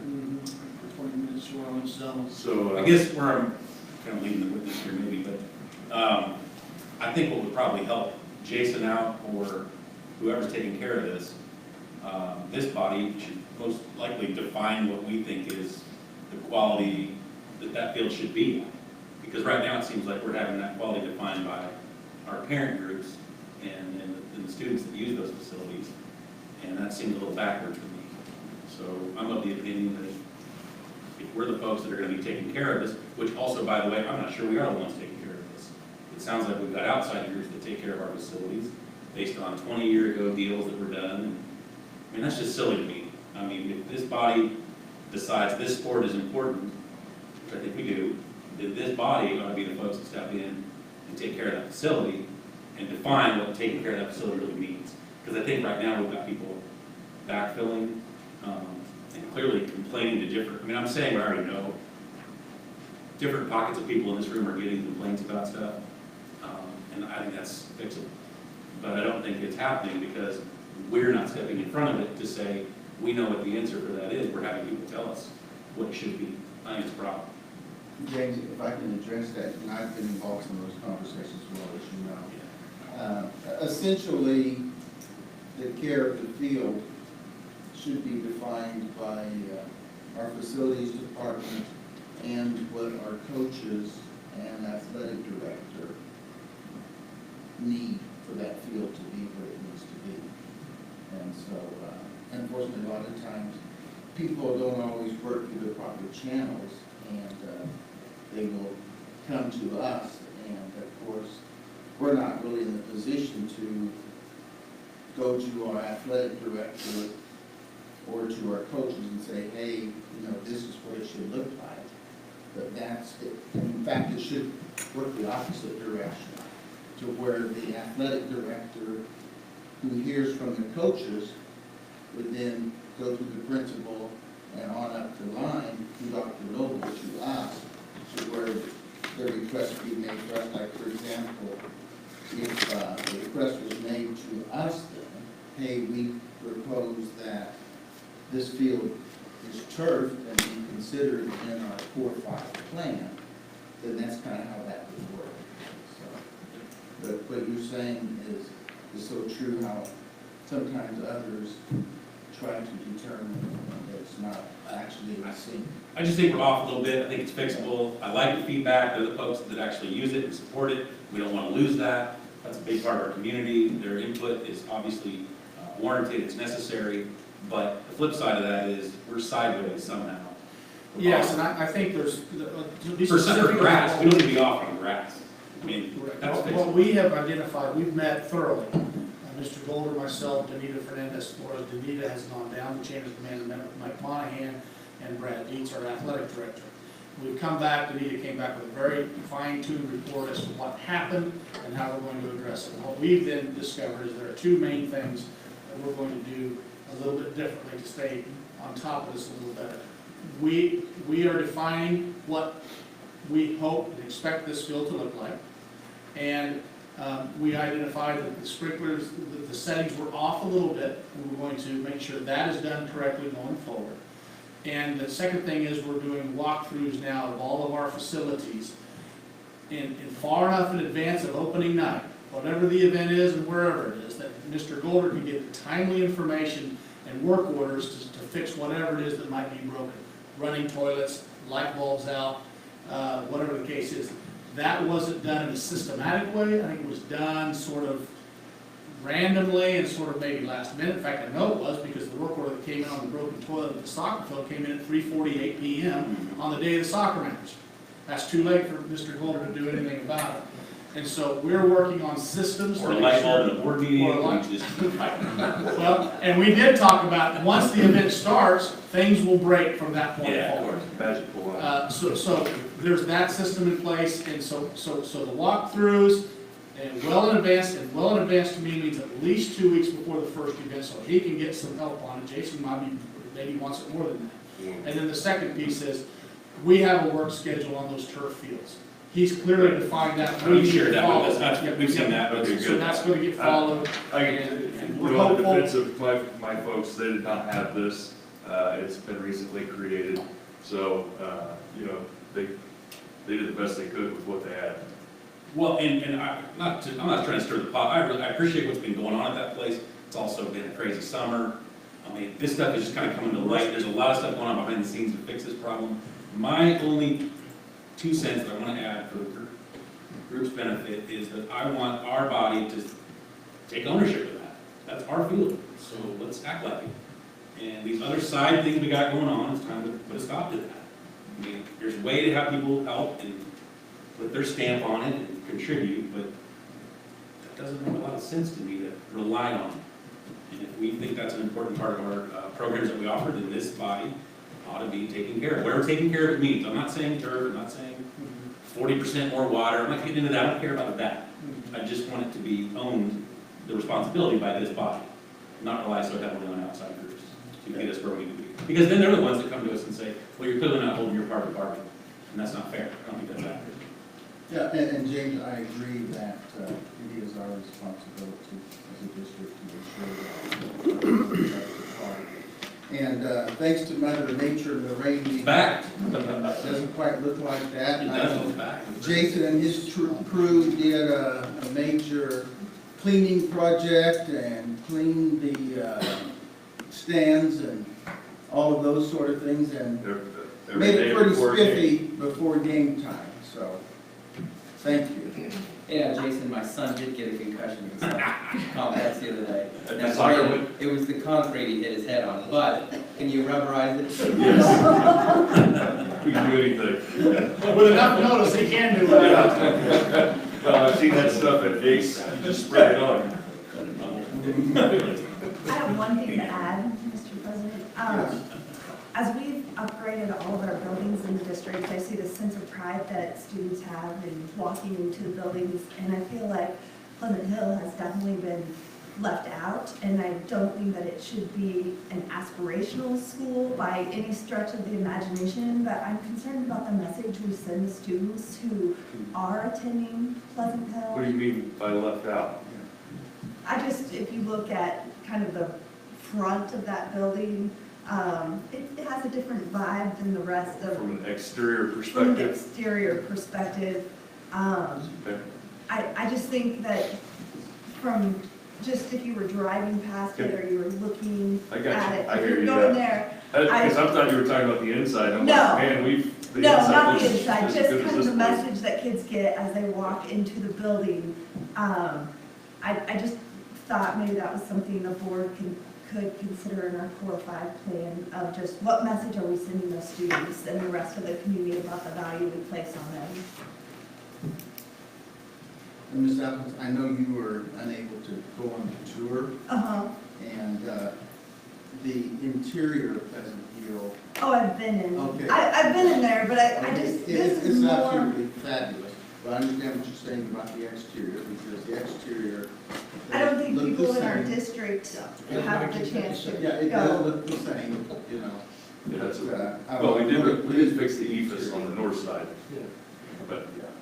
It just might be something for us to consider. No, the exterior does look the same. Signage maybe. And we've been updating doors. I mean, that building was slated for no more use in our district, and so we've taken it with insurance money and some cap outlay money, and we've made it I'm pretty not good. saying we need to print up T-shirts or anything, I just think, Yeah.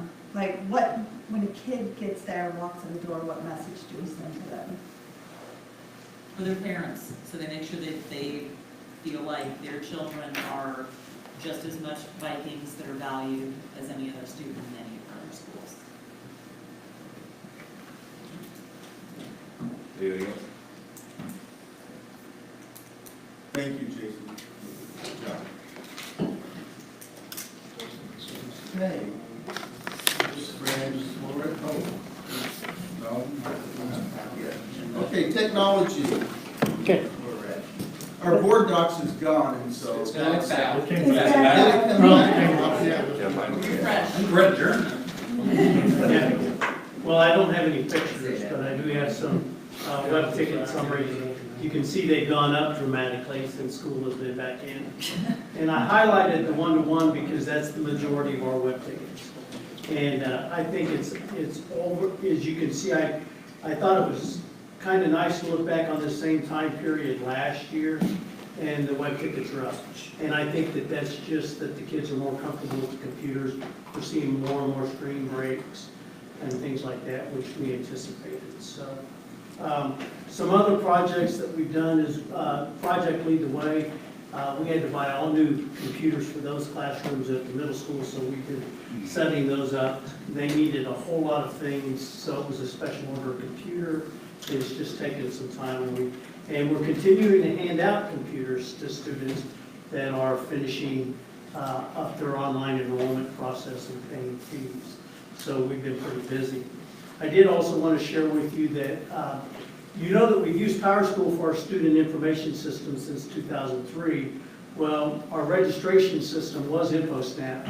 PowerSchool gobbled them up, so that helped that process. This year we'll be using PowerSchool to do our parent-teacher conference, which in the years past, that's been an additional program and it required some more work on us.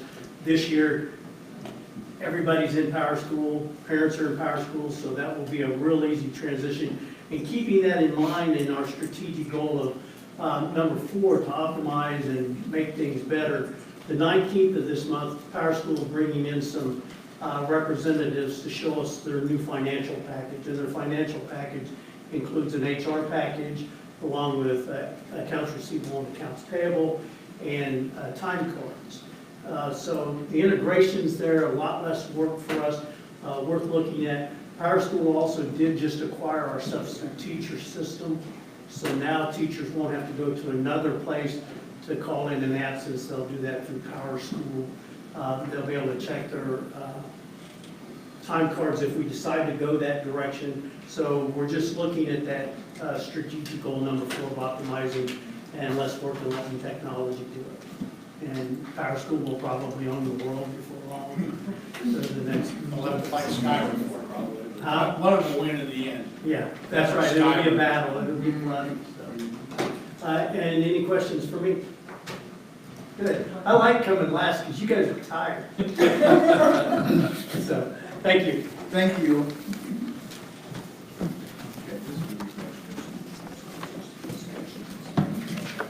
I have another early graduation request also associated with Army serving our country. We have a student who's interested in joining the Air Force sooner. And so you'll notice there, this person's application, the support from the parent, and then statements from Mr. Alexander. And so that'll be up for action next Yes, time. thank you. Okay. Now we're to action items. You know what, paper never fails you, does it? I know, it's there, it's there. Do them both. One's a backup.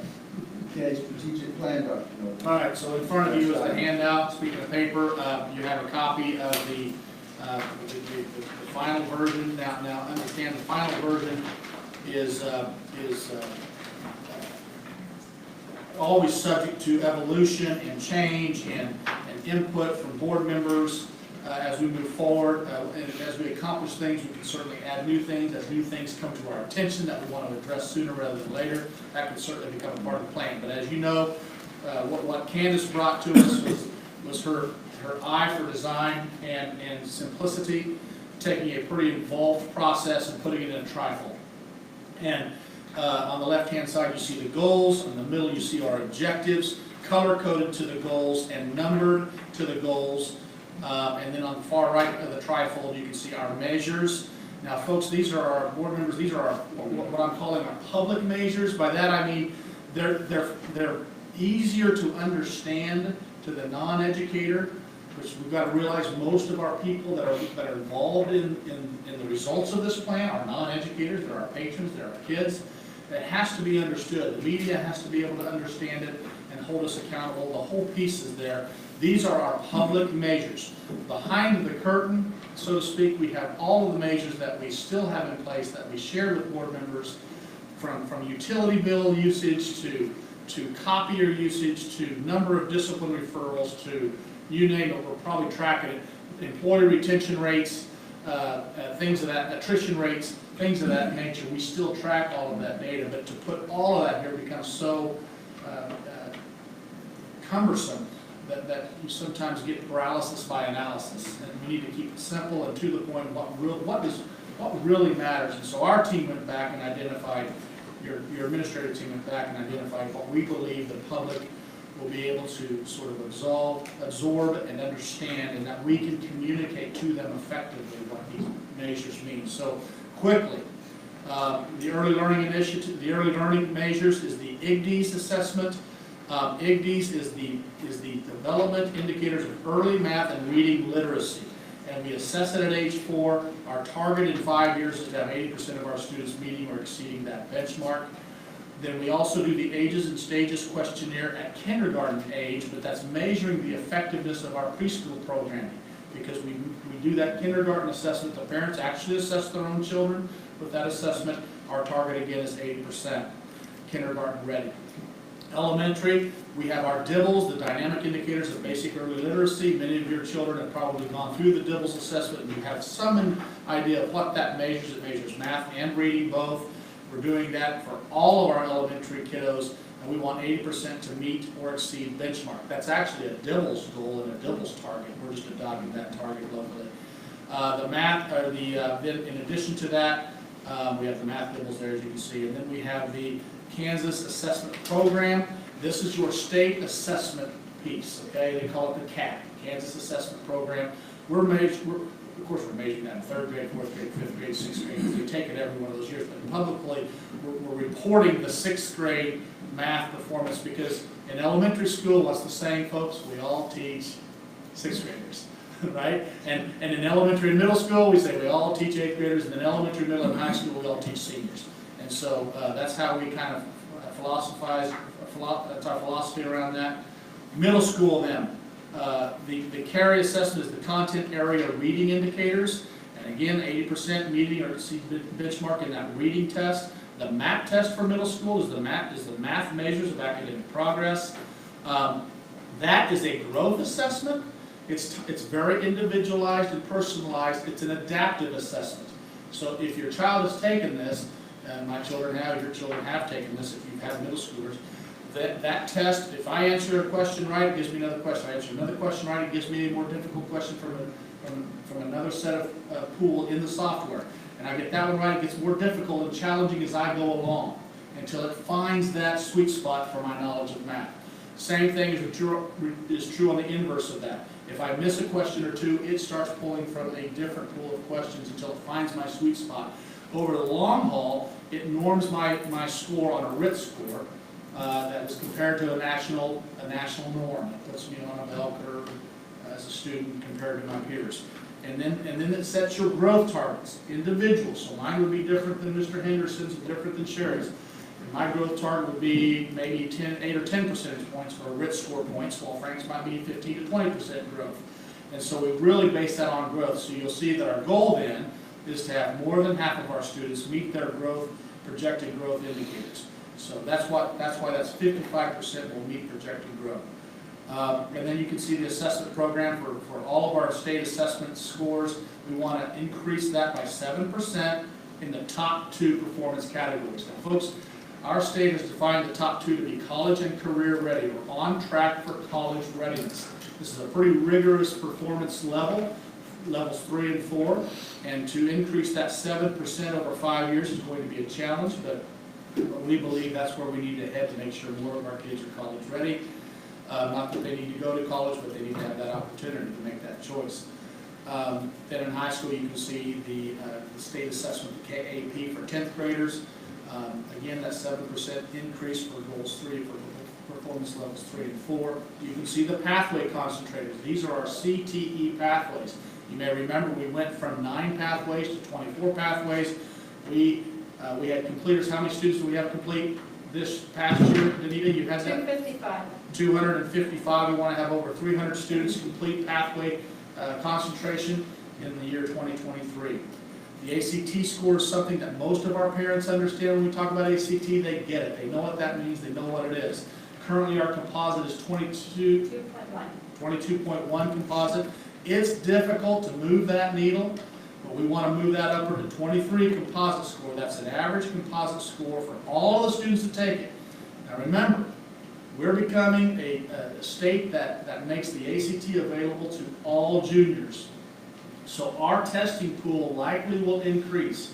The number of students taking the ACT in this district will go up, as I expect it will go up statewide. That will affect our ACT score, at least initially, we think. With a larger pool, it could move the needle down just a little bit until we can reset that and begin to move upward again. So we're hopeful that we can meet that benchmark in 5 years, but that's our goal. Post-secondary effective rate, remember, takes your graduation rate and your post-secondary, what they call success rate. That's a student, remember, that had a successful year of a freshman year, or a student that received an industry-recognized credential after a year, or a student that receives an associate's degree after 1 year out of high school. And remember, many of our kids can get half of an associate's when they graduate from high school. They have that many credits. So 1 more year is not unreasonable.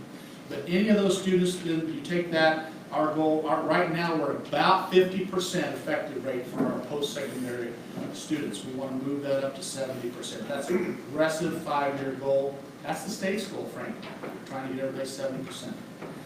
Then you've heard me already talk about the social and emotional targets, with the good question that Christy had earlier. And there may be other measures. We're new at measuring this. I think the state is new at measuring this. So we're all trying to figure this out in the most effective way to measure social and emotional. And then the final one is civic engagement. Now this is a tool, the KSDE, State Department Civic Advocacy Network, is the tool they're utilizing to measure civic engagement.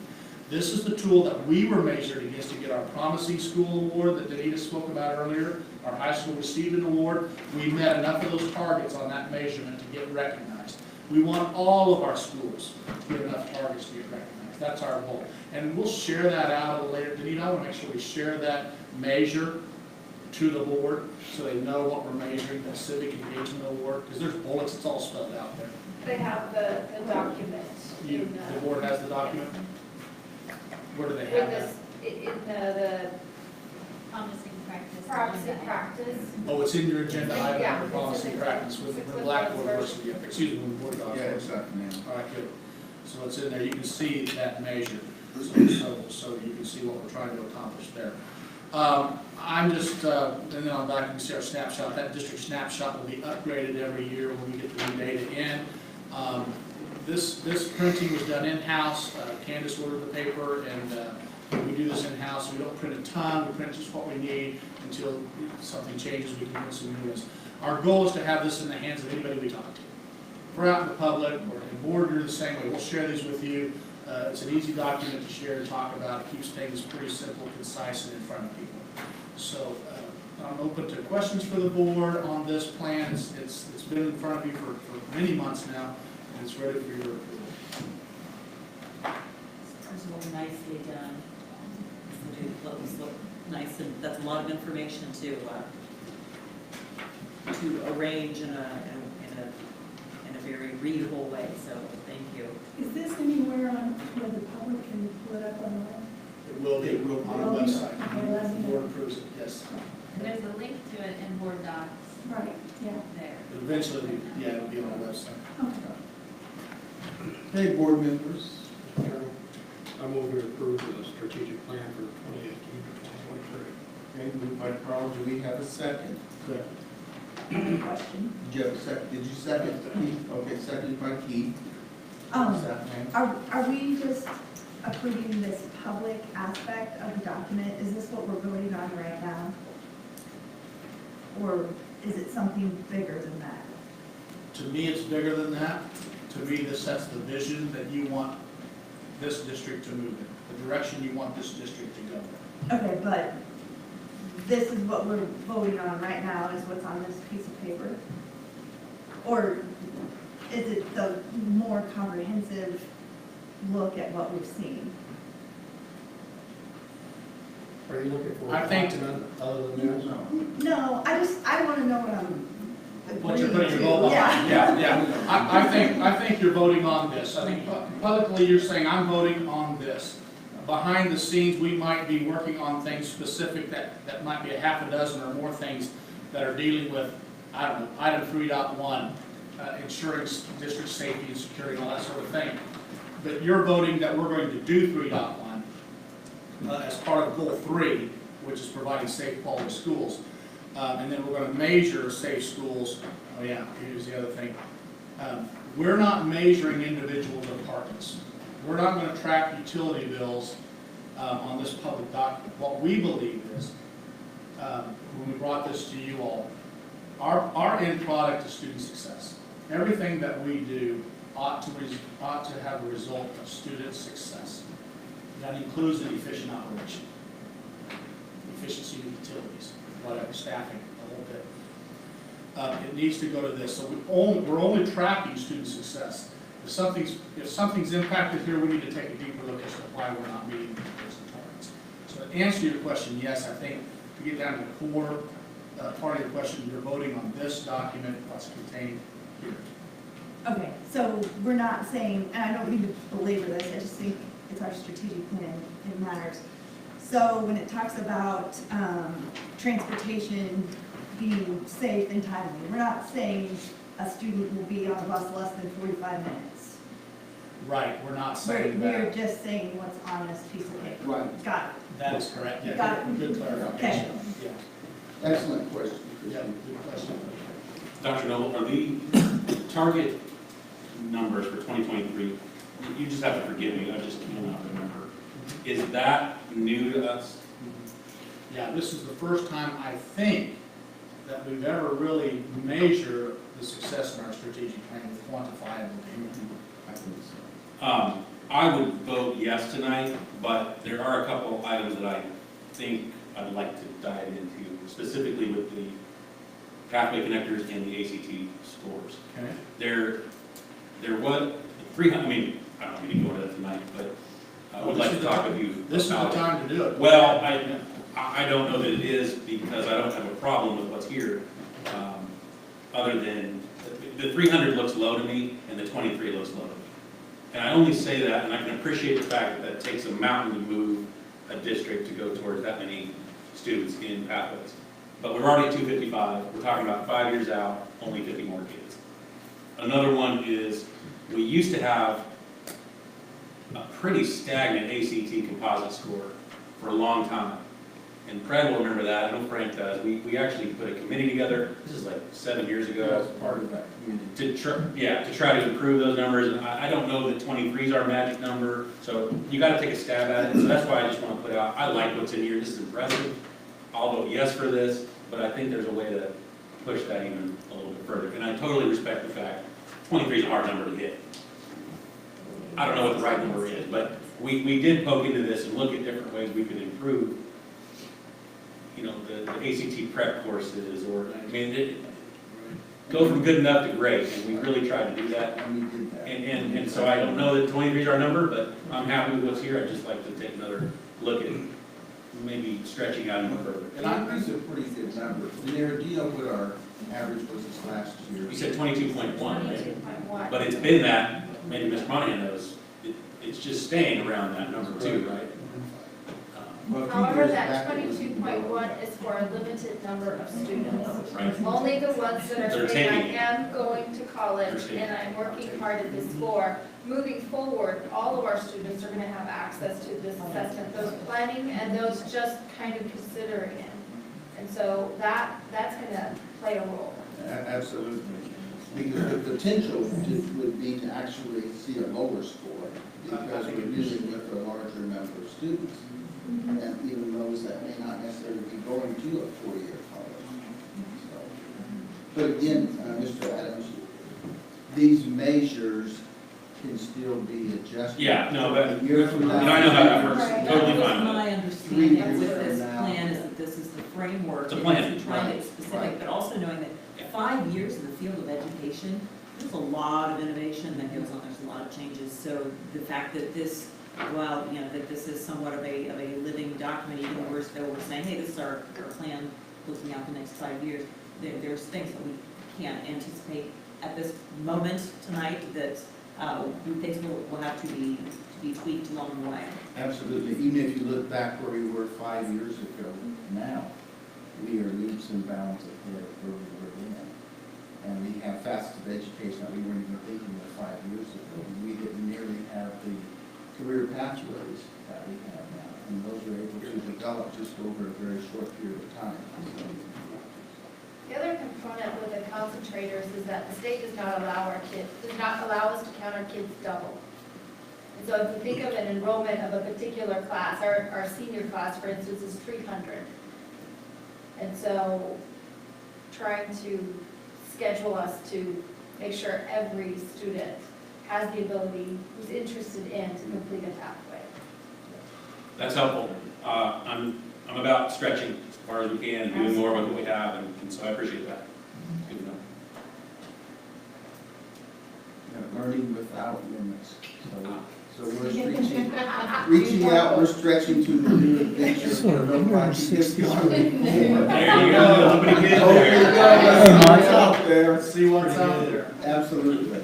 Okay, we have a motion, we have a second, any more discussion on this before we vote? Great discussion, I appreciate that. Okay, all in favor, signify by saying aye. Aye. Opposed, same sign. Motion carries. Our strategic plan 2018-2023 is approved. Excellent. Good job, board members. Good job, staff. Okay, Mr. Horton. Board, before we discuss the credit card program, I do think it's important just for full disclosure to warn you that we're dangerously close to my bedtime. I don't like to brag about this, I don't do it very often, but I am the middle school girls' assistant tennis coach. And with that responsibility comes a pretty early wake-up time, so. You're telling me, Mr. Horton. Pardon me? You're telling me. It is, sister. But I'm feeling a second wind, so I think we're actually gonna get another half hour, so I think we're pretty good. All right. We talked last month about expanding the district credit card program, and I'm here this month to ask for your approval to do that. And we're looking at about 60 credit cards, which is quite an expansion. Right now, there are 5 in the district. Yeah. So we're going to give one basically to every district central office administrator, every department head, with the exception of a couple. Every building will have at least one credit card. So it's a significant change for us, and I'm very hopeful that we can accrue enough spending with those cards to increase our rebate and so on and so forth. But the main reason is just convenience and efficiency, and with your permission, I believe we're ready to move on that. This is going to save us writing a bunch of reimbursement checks as well. Correct. Yeah. Do you have reconciliation software? How do you? you account for that? You just get the bills from the bank every month? Yeah, That's Vicki it? Johnson does all the reconciliation of the credit cards. It's a It's person. ridiculous that you had to take someone to Walmart. I don't know if we approved, but. That's fine. I have a whole story that goes with that. It's fun spending the district's money in a responsible way. I was price comparing and everything. Yeah, we had fun. So are we getting, She didn't spend nearly enough, she kept saying, do we need to stop? Buy more stuff. Yeah. does this The become? funnest part though was going to that room and delivering it, that was it. Oh, you're saying that? Yeah, that was a good time. I'm sorry. Are we having now 60 reports added to the board packet then? I mean, it's efficient now for you all, now it's not. Okay. We'll talk about that. Have to have some way to do it. Yeah. Yeah, and if you want to continue to see every single transaction, we can certainly do that. That's a lot of stuff. The other thing, a little off topic, is we're also going to start showing you beginning balance, revenue expense imbalance of all the activity accounts in the district. And so that's another piece of information that you're going to be getting hopefully starting next month. So, we've talked before, I'm glad you brought that up, about the reports that we do give you. I'm always open to input from you as far as, is it too much? Is it not enough? Would you like something different? We just have always done, it's a horrible answer, but we give you what you've always been given in the past. There's not that's not necessarily the best way to do that, obviously, so. Well, it's been good, Okay. but we're talking about 60 more. Yeah, that's. I have suggestions that I will route through the board president. I can deal with Yeah, it. okay, that sounds great. Yeah. Okay, we have a motion. Christie? Do we have a second? Okay, Keith seconds. All in favor of adopting the credit card program, say aye. Aye. Opposed? Okay, motion carries. Thank you, Mr. Horton. Okay, you're back, Anita. One early graduation request. Last month, I brought forward a request from a student at Seaman High School. Their parent was being called to duty, and so I'm asking for you to approve the early graduation request. Make a motion to approve the early graduation. Second. I also have some discussion to that. Okay, go ahead. We'd like to know why the policy is we have to wait a month to approve these. I just read the policy today. Does it say month? I didn't see the time. Yeah. Well, I said it's the next board meeting. I don't think that's specific to this. Generally, we don't vote on anything the same month we first hear it. So I think that just falls in line with everything else. That doesn't mean we can't pull it up and vote on it if we wanted to. Well, and we almost approved it last month, if I recall, because of this. Correct, correct. For the meeting. Yeah. No, it's a great question, because, again, not something I want to go into in this meeting, but I would like to check with at some point. Our criteria are, I think, a little lacking. Take case in point, the one we did in discussion versus the one we did where we have right in front of us for action. Those are pretty night and day. Well, there have been times in the past, in years past, where the board would request more information after the first meeting. So that's a valid question.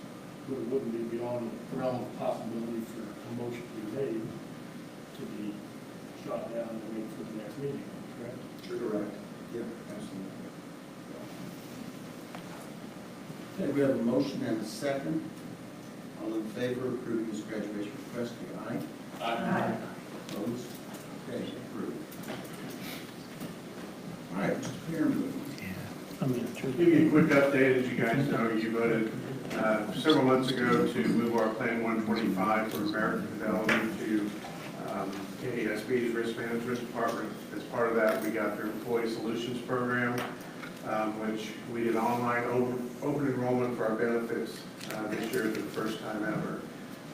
Terry forgot to mention in his report that he also provided the second floor with a room full of computers so we could bring in folks that didn't have access to computers to do their open enrollment online with help for myself, Jolie, and KASB staff. We had over 500 employees go on and enroll online, which some of them was a very new and unique experience, but feedback has been great, how easy it was to navigate. We had some issues early on. There are 8 school districts that moved to this plan with KSB. There was 2 of them that had September 1 effective date, so we were kind of the guinea pigs on this other school. Most of the schools have October 1 effective date, so we kind of worked out some of the bugs for them, but the general feedback has been very positive, and just wanted to let you know that we're trying to do away with paper, trying to get more efficient. In the past, I've had to manually enter in the dental and vision enrollments into the different sites. This time I just got a report that plugged it right in there, so any questions that you have? Thank you.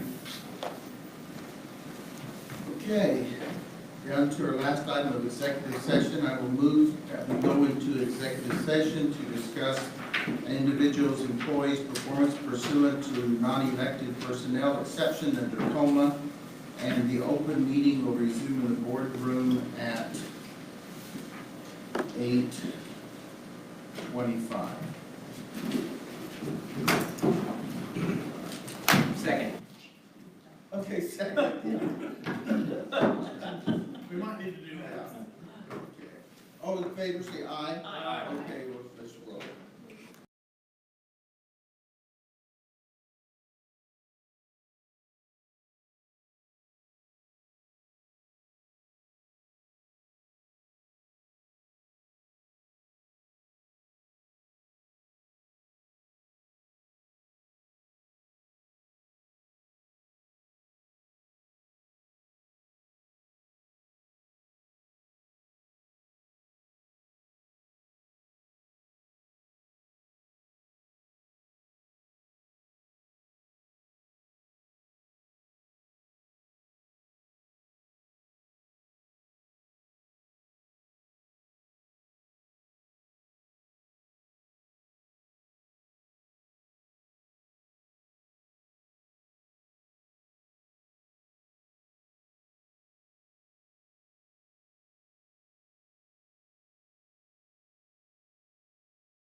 Now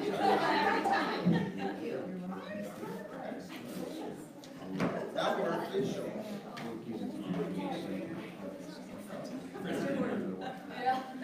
Does my daughter have an attitude and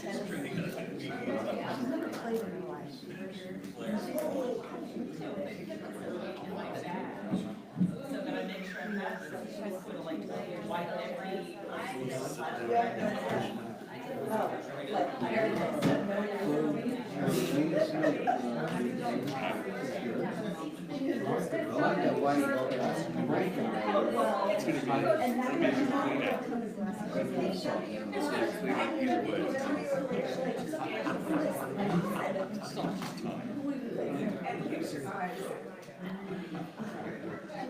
Concerned over irrigation now.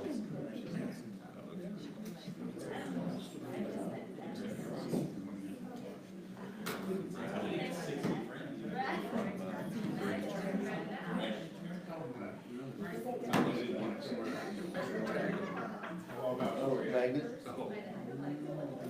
And so I can take this,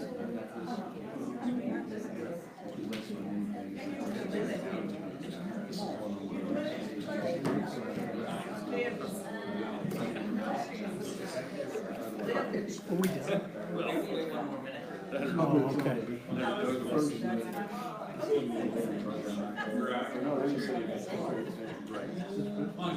Here's someone tell us what you are. Oh, no, it doesn't. You're good. Yeah, he's over there. Yeah, feed him this way. They're all catching the exercise. like a short.